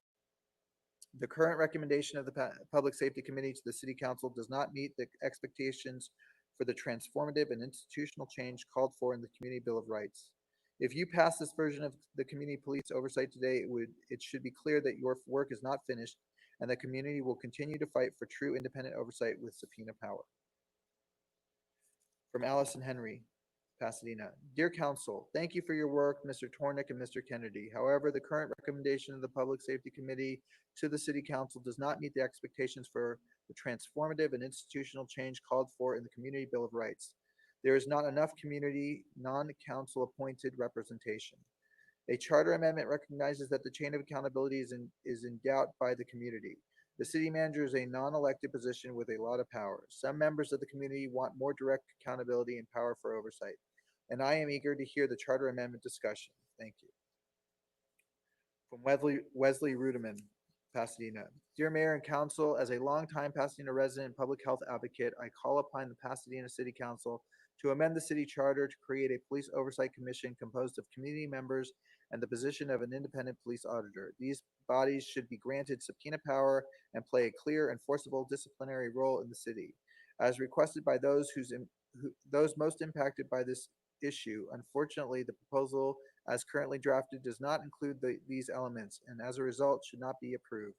I urge you to vote to amend the city charter to allow for a meaningful, independent, and robust oversight body to address very real, very serious systemic problems that have disproportionately impacted people of color in our country for decades. Thank you for your time and consideration. This next one is submitted by Juliana Sorano, representing the Coalition for Increased Civilian Oversight of Pasadena Police. The Coalition for Increased Civilian Oversight of Pasadena Police, CCOP, it reiterates its demand for civilian oversight as presented in the Community Bill of Rights. The council should create an oversight commission made up of city residents and hire a full-time independent police auditor, IPA, that reports direct to the council. The IPA should have subpoena power and be empowered to select the commission staff. The Public Safety Committee's recommendations for commission appointments and for the IPA reporting to the city manager will not provide true independent oversight. CCOP believes the commission must reflect communities most impacted by police abuse. Appointing a commission in the same manner as other city commissions does not bring Pasadena closer to the reform the community demands. Having the IPA report to the city manager will lead to conflicts of interest since both the IPA and the police chief would report to the city manager. Without subpoena power, the Oversight Commission and IPA would be denied the power needed to properly execute their functions and be rendered impotent. CCOP will keep fighting for independent police oversight changes to accomplish police reform centered on those most impacted by danger. We have three more. Kristen Rudeman from Pasadena. Dear council members, I urge you to support meaningful police oversight to improve public safety in the city of Pasadena. Over the past several months, PPD has done an admirable job balancing public safety and freedom of expression. However, as you know, Pasadena has a history of problematic use of force incidents that have physically and psychologically damaged local families and resulted in substantial financial loss to the city. We need to do better. We can do better. Public safety models in other communities around the country and the world offer a path forward. Robust, independent police oversight with subpoena power and disciplinary authority would constitute a step forward. Reconsidering the roles of armed police officers in our community is another step. For example, officers are currently employed in situations such as homeless response and traffic enforcement that could be addressed by specialists in other areas or via the use of technology such as speed cameras around local schools. Shifting our approach to these issues would serve multiple purposes, including focusing PPD staff attention to serious threats to public safety, reducing safety risks to all parties involved with traffic stops, and conserving limited city resources. Please move us forward after years of inaction on this issue.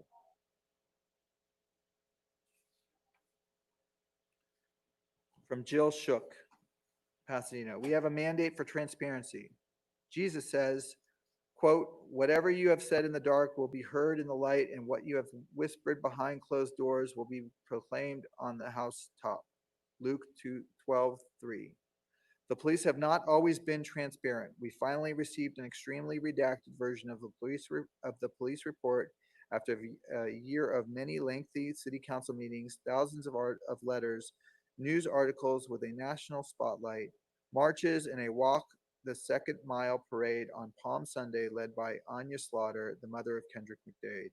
We arrived in silence with over 100 pastors and leaders appearing at the spot where Kendrick McDade, 19, lost his life at the hands of two rookie police who botched the entire ordeal, shooting unarmed Kendrick 7 times. And Kendrick and others would be with us today if we had a more transparent, less exhausting process discussed since 1990.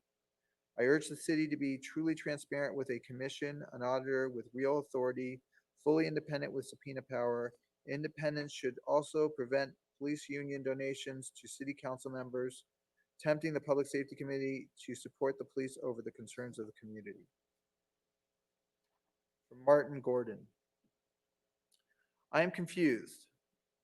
I am not a political expert like the council members, but there seems to be only one critical issue on the table tonight. 1, do we want a community oversight commission? Yes. 2, do we need more input, discussion on the makeup of the commission, appointed, elected, number, criteria, etc.? Yes. 3, if the city charter will not allow subpoena power and other requested changes without a ballot measure, can we add these elements at the ballot box in the future? Yes. 4, has this concept been vetted previously by the council? Yes. Where do we not agree? Are the two proposals mutually exclusive, or can they be merged into 2 parts? Yes. Demagoguery does not serve us well here, council members. I personally am frustrated. My cousin was killed by the police in 1993. It is time to get some reform on the books. Councilmember Madison is right. You are elected to represent the community. Work it out. Answer to Councilmember Hampson's questions about subpoena power under the charter, if possible, theoretically, should be yes. Would make ballot measure moot. Our police chief supports oversight. There, I was handed a few more. I have a few more to go through.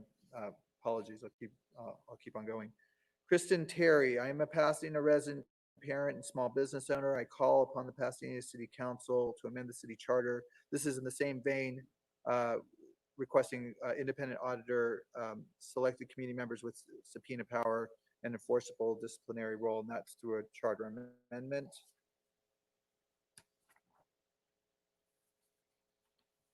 From Paula Kelly. Hello, my name is Paula Kelly and I'm a resident of District 1. My comments refer to agenda items 12 and 13 regarding review of civilian oversight of the Pasadena Police Department and revision to the city charter. All police officers need to be held accountable. Pasadena residents deserve to know when an officer uses force unlawfully, especially when it causes injury or death to the victim, or when an officer is using racial profiling to harass residents, or when the department is using surveillance technology like facial recognition. Today, that is not the case. Creating strong civilian oversight of the police department is a tangible step the city can take to reimagine how police duties and public safety are performed in our community. I am calling on the City Council to create a Community Police Oversight Commission and a full-time independent police auditor position. The Community Police Oversight Commission should be selected from the community and consist entirely of non-law enforcement appointees. The auditor should have the authority to provide civilian oversight of the department, including subpoena power, selecting the commission staff, and reporting to the City Council. Please place a charter amendment on the ballot. And from Mayra Macedo Nolan, Pasadena. My name is Mayra Macedo Nolan. I am a pastor at Lake Avenue Church on the board of the Clergy Community Coalition, CCC, and a member of the Racial Justice Coalition of Greater Pasadena. I am grateful the proposal by Councilmember Kennedy and Mayor Tornick, yet it falls short of what the communities most impacted by the negative aspects of policing are asking for.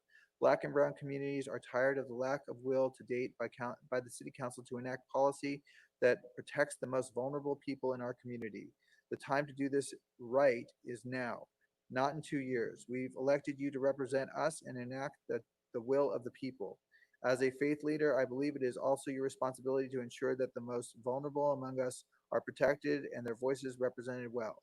The council must prioritize and improve on the current proposal. The clergy in our community care deeply about justice, are talking regularly, and are prepared to take action to ensure that the community we love is a just place for all people to dwell. May God help you pursue creating a more just Pasadena. And that, Mayor, I think wraps up all the public comment to be read aloud. Thank you. Thank you to all the people that took the time to write in.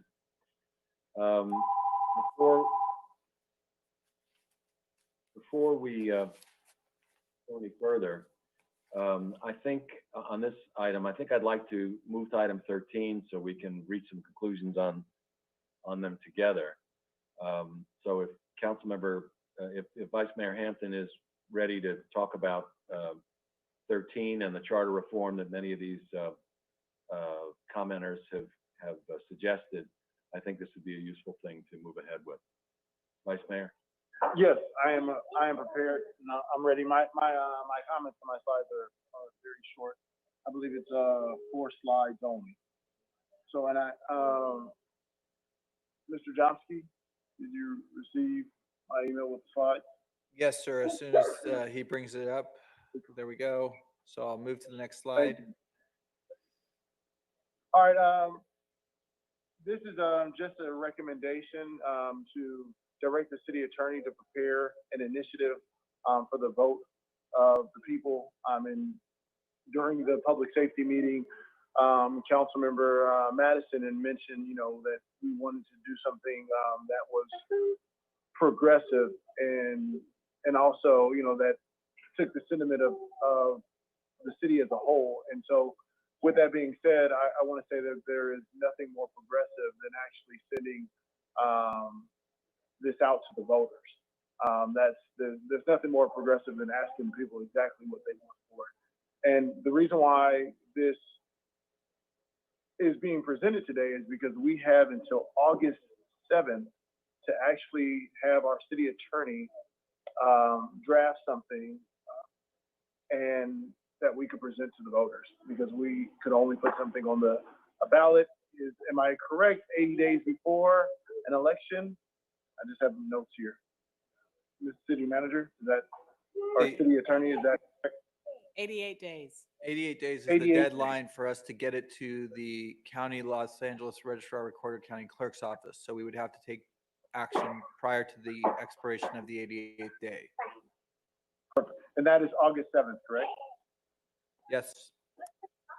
Okay, thank you. Can you please go to the next slide?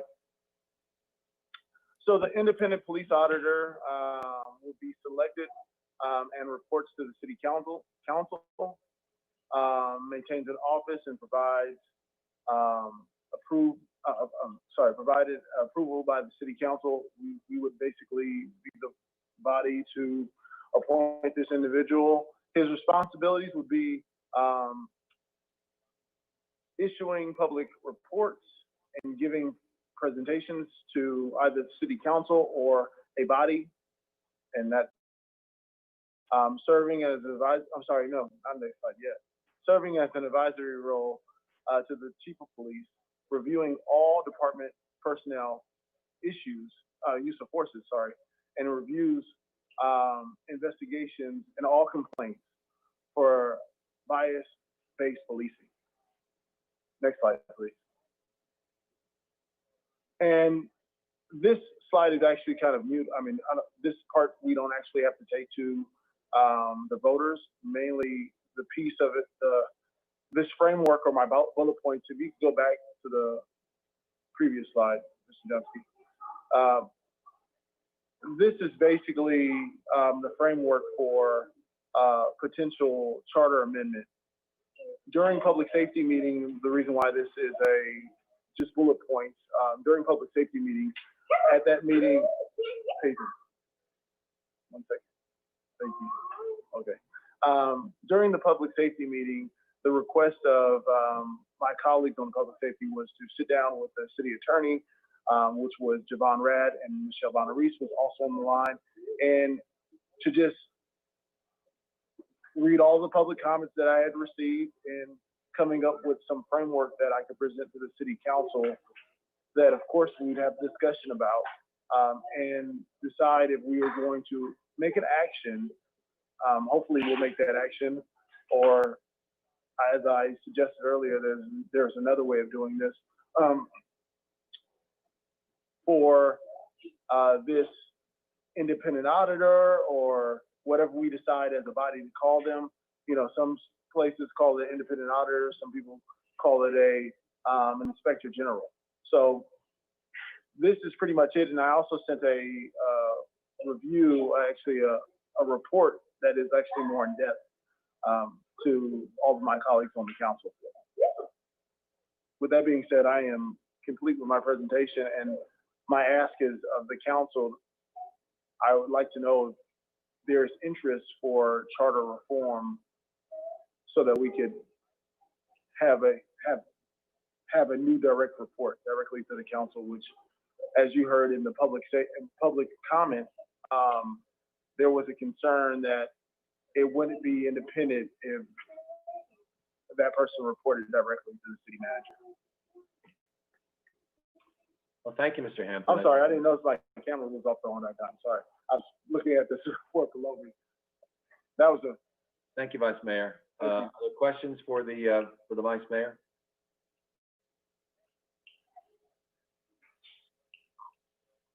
So the substance of the proposal that would be put before the voters in November is to avoid the dilemma of violating the charter by having an independent auditor reporting to the council, and by modifying the charter to specifically allow for an independent auditor to be hired by the council and report to the council with the responsibilities that you listed on that slide, right? And with regard to the Oversight Commission, the responsibilities of the commission, the determination of who should appoint the commission and all that, none of that rises to the requirement of having to get charter reform. No. According to the city attorney's office, the committee that we don't need charter reform for that. We could actually set up a commission at any time. And just so I understand the relationship between what you proposed earlier with the city prosecutor, you know, if we split the prosecutor and the city attorney responsibility, really you have two alternatives, both trying to achieve some independence for the auditor. One version makes it independent of the city manager by putting it in the newly separated or re-separated, because it used to be that way, city prosecutor office, and still reporting to the council as well. Yes, as I also sent a report on that, and I have a presentation for that. But unfortunately, that is not what is on the agenda. So I don't think. Oh, that's okay. Well, appropriate presentation for right now. Fine. It's a modification of the. But I did send. Yeah. Sorry, but I just want to let you know I did send the report that I wrote for that to the full city council. Oh, actually, I didn't send it.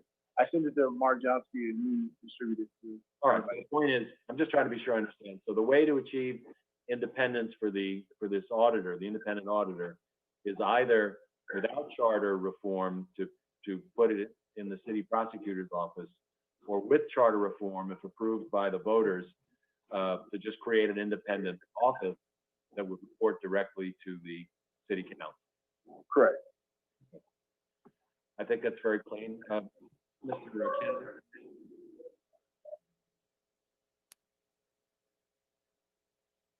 Vice Mayor, thank you very much for your presentation.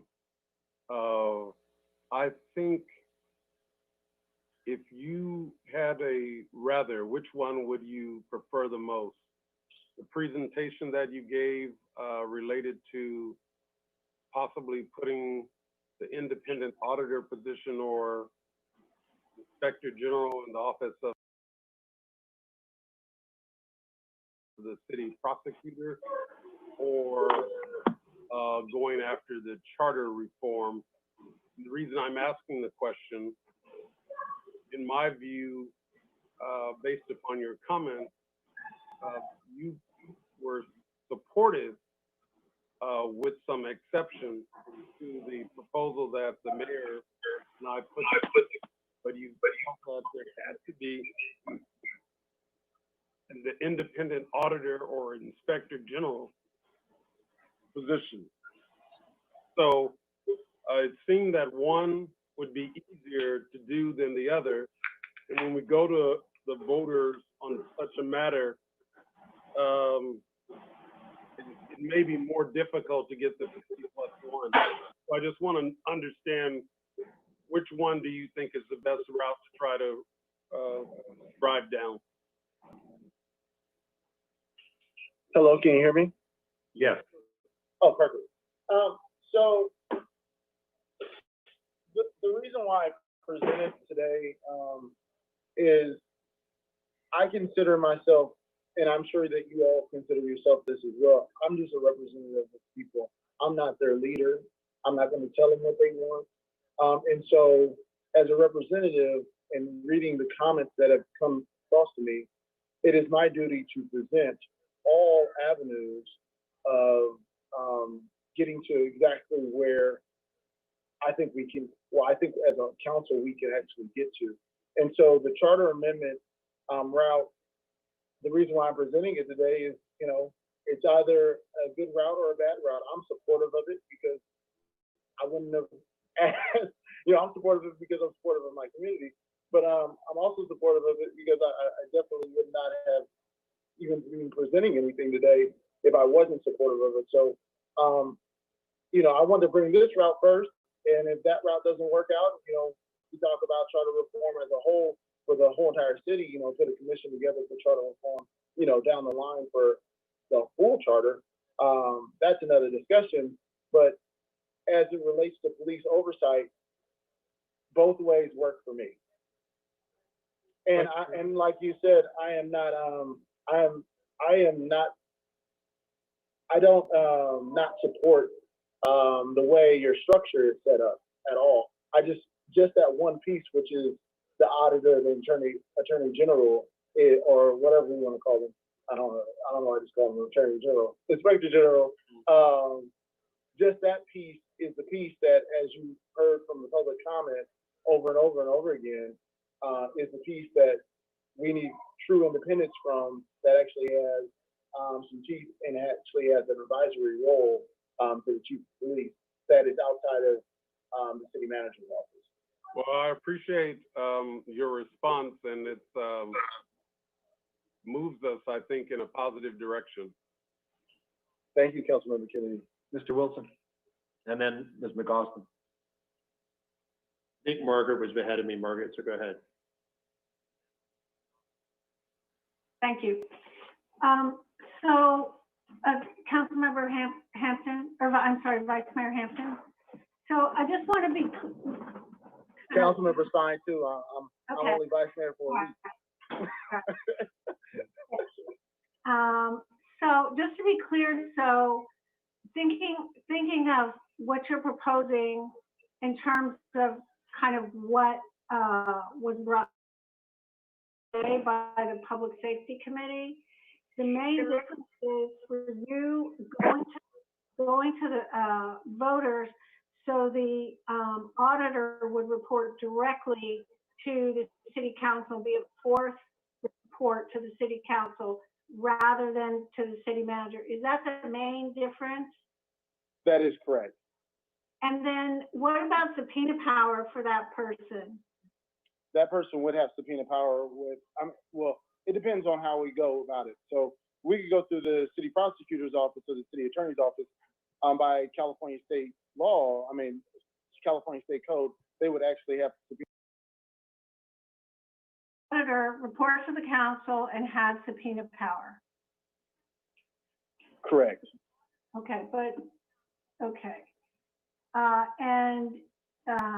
Is something less than subpoena power acceptable to you if it were just investigatory power? No. Okay, and then, okay, can we move to the city prosecutors? I don't model? believe that model was agendized for discussion, and this is a special meeting, and I know that the city attorney had already alluded to that earlier when Councilman Gordo was trying to ask more questions about the prosecutor role. Unless I could speak on that, is that fine? I'm just, the only reason, Michelle, the only reason I'm bringing it up, I'm trying to compare and contrast a little bit, because based on the discussion we did have, I understand that under the city prosecutor route, subpoena power exists currently. And under the auditor charter method, it would have to be granted by the charter change. That is correct. So right now we actually have through unbundling the city attorney, city prosecutor's office, the city prosecutor would have subpoena power, or if we were to create another office, which would be another direct report to us, which would make, according to our code, if we were able to get a charter amendment, we would have 5 reports to us. That individual within that code would have the authority for subpoena power as well. And if I might So add, both ways are the same. Yeah, I feel like this is really kind of happening in a kind of a rush. And so. And I apologize. And I do want to say to my colleagues that based on the amount of time that we have to put something on the ballot for this November, yes, I can understand why people feel like this is rushed. So, and I might note. Yes. I was just going to say that in addition to the fact that potential creation of an auditor position to report to the city prosecutor not being on the agenda, there are other legal and conflicts of interest that apply with respect to the prosecutor's office also having access through a reporting scenario to personnel records of police officers. So that's something that's a new issue that would be created that would be problematic as well. Well, that would be, I appreciate that, that comment, and that's why you're the city attorney. And so that's the reason why we need a city prosecutor who's And I'm going to saying tell even you, under the or- city prosecutor, that's where the I issue get that. comes up as Yeah. the city prosecutor. Well, There, so Michelle, that the way I'm understanding it, that would mean, for example, I'm just putting this as an example. If we were to hire an auditor and say to the auditor, if you need to subpoena something, you have to go through the city prosecutor's office.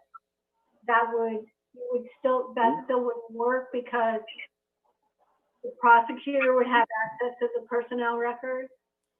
that's where the potential problem exists with respect to prosecuting cases and then having access to the personnel records of the police officers. There's case authority, it's a problem. Well, what makes it a That's problem even when if you're it's doing it? separate. I'm sorry? So, I mean, so then basically, it's almost a conflict. It's almost a conflict when we have a city attorney who works in both bodies. That's So, I different. mean, It's not. What makes it different? How's that This is- different than what you do now? Well, and we are getting into more of the subject that's not on the Okay. agenda, but they are different. They are completely different, and we can describe that when it's properly agendized or otherwise. Okay, let me go back to the. I don't think, as much as I love our city attorney and I think she does a fantastic job, like I said before, I think that we would have to, if we tease this out, I think that as the council, we actually may need to get an independent opinion on this matter. Okay. Okay, just one more question, Michelle. Let's say there's an independent auditor, if that person is hired by the city attorney's office, does that person have subpoena power? Not necessarily. It depends on what the basis for the authority would be and how it would be created. Okay, well, what I'm The trying city to say is, if that position were created and were defined and everything, be housed in the city attorney's office, could that person have subpoena power and there not have to be a charter amendment? Not necessarily. It depends on what the scope of what their review would be. If it involves either way, if you're getting into the personnel records of police officers, it creates a potential problem that may not be able to be overcome unless there is a charter amendment setting up a different format. I see. Thank you. Well, but Michelle, I mean, if in fact, that was my question earlier, if the council has subpoena power, and we'll bring more information and the authority to compel, then the council could exercise either through the public safety committee or the full council its subpoena.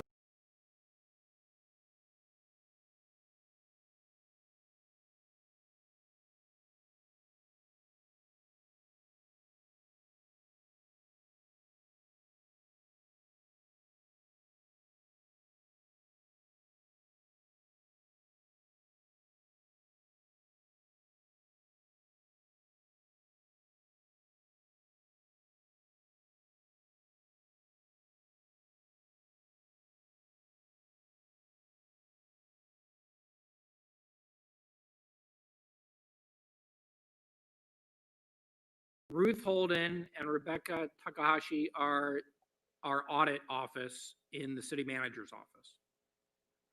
Okay, and I'm sorry, are they both, I don't think I've met Rebecca because I'm not on the finance committee, but I've certainly interacted with Ruth in our public meetings. Does she report into Ruth, or does she audit something beyond the financial work that Ruth audits? Well, first of all, let me clarify. Ruth audits a lot more than financial. Ruth audits controls, audits policies. So the audit office in the city manager's office does a lot of things. The city council contracts, right, fraud, waste, abuse. The city contracts separately with financial auditors to make sure that our financial statements are clear of defect and accurately reporting the city's financial position. Rebecca reports to Ruth, and what the two of them do is they look at internal controls and weaknesses and potential fraud. They respond to the fraud hotline. They respond to anonymous complaints that we receive. I deploy them on occasion for special assignments where I need third-party objective audit type work. They report up through Assistant City Manager Gutierrez. They are afforded tremendous latitude to do their work. They present to the Finance Audit Committee. I'm sorry, would they look at things like personnel policies? Yes, they could look at personnel policies, and I've had them review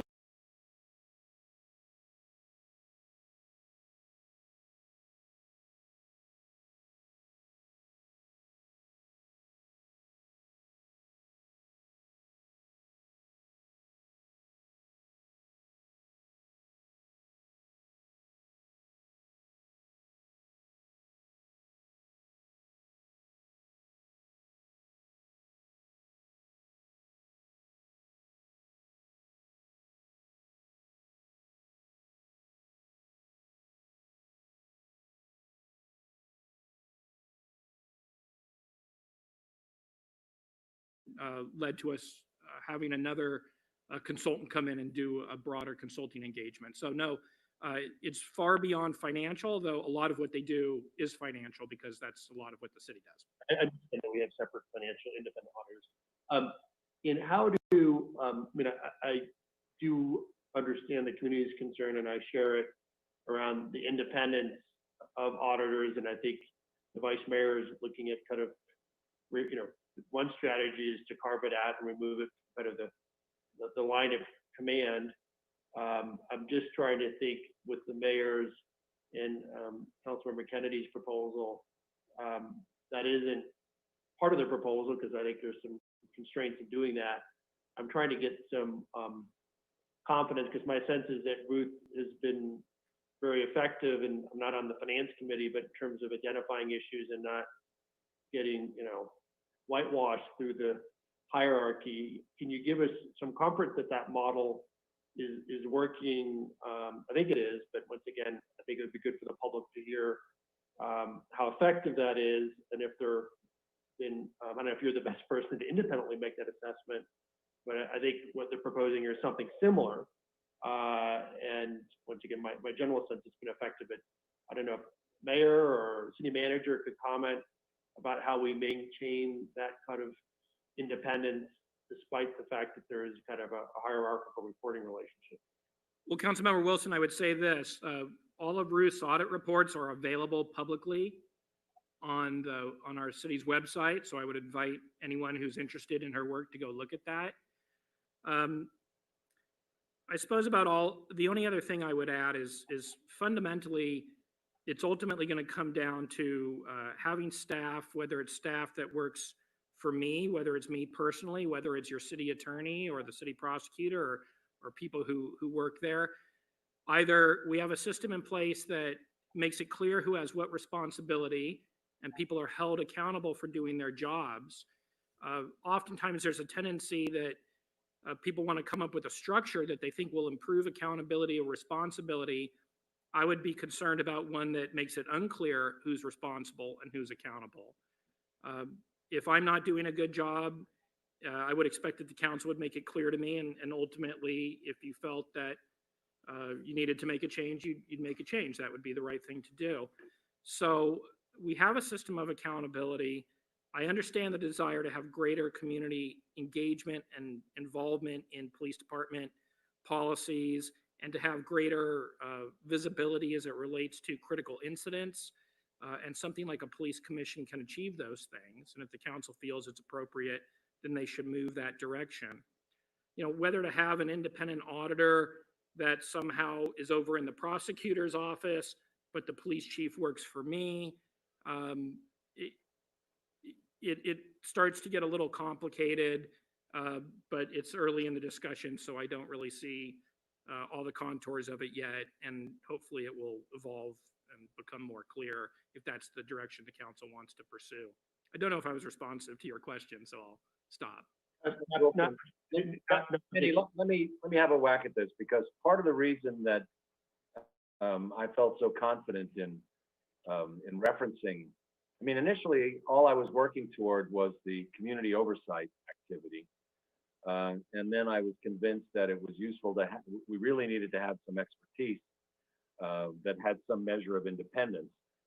And I looked to the model of what is happening today with the independent auditor that is lodged technically in the city manager's office, but has essentially complete independence. And those of us on the Finance and Audit Committee have heard her reports, and we have a sense that because of her professional competence and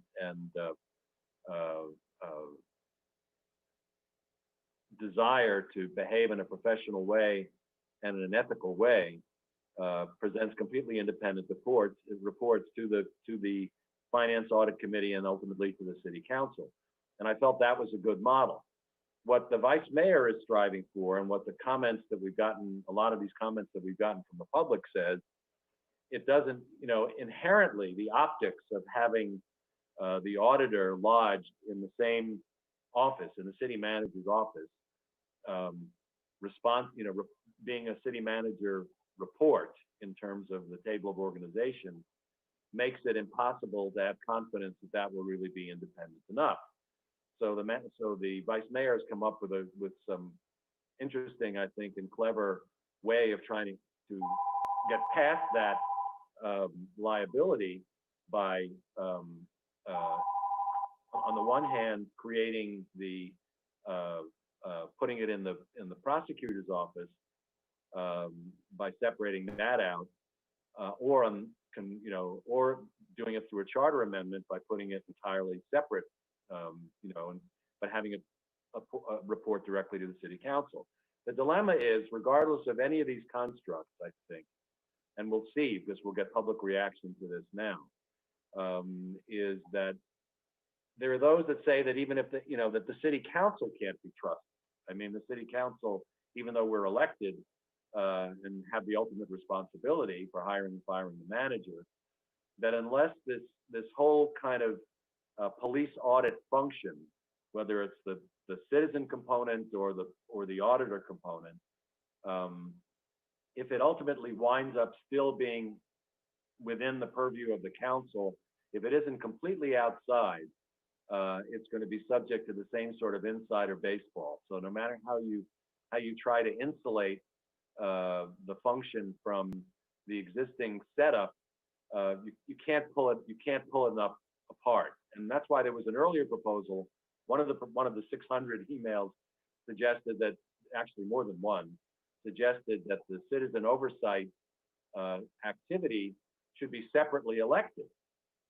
I mean, the way to kind of separate it all, entirely from our existing construct is to have a citizen oversight commission, a police commission that's independently elected, that has hiring and firing and disciplinary authority. That's a way of really, if you want to sort of go to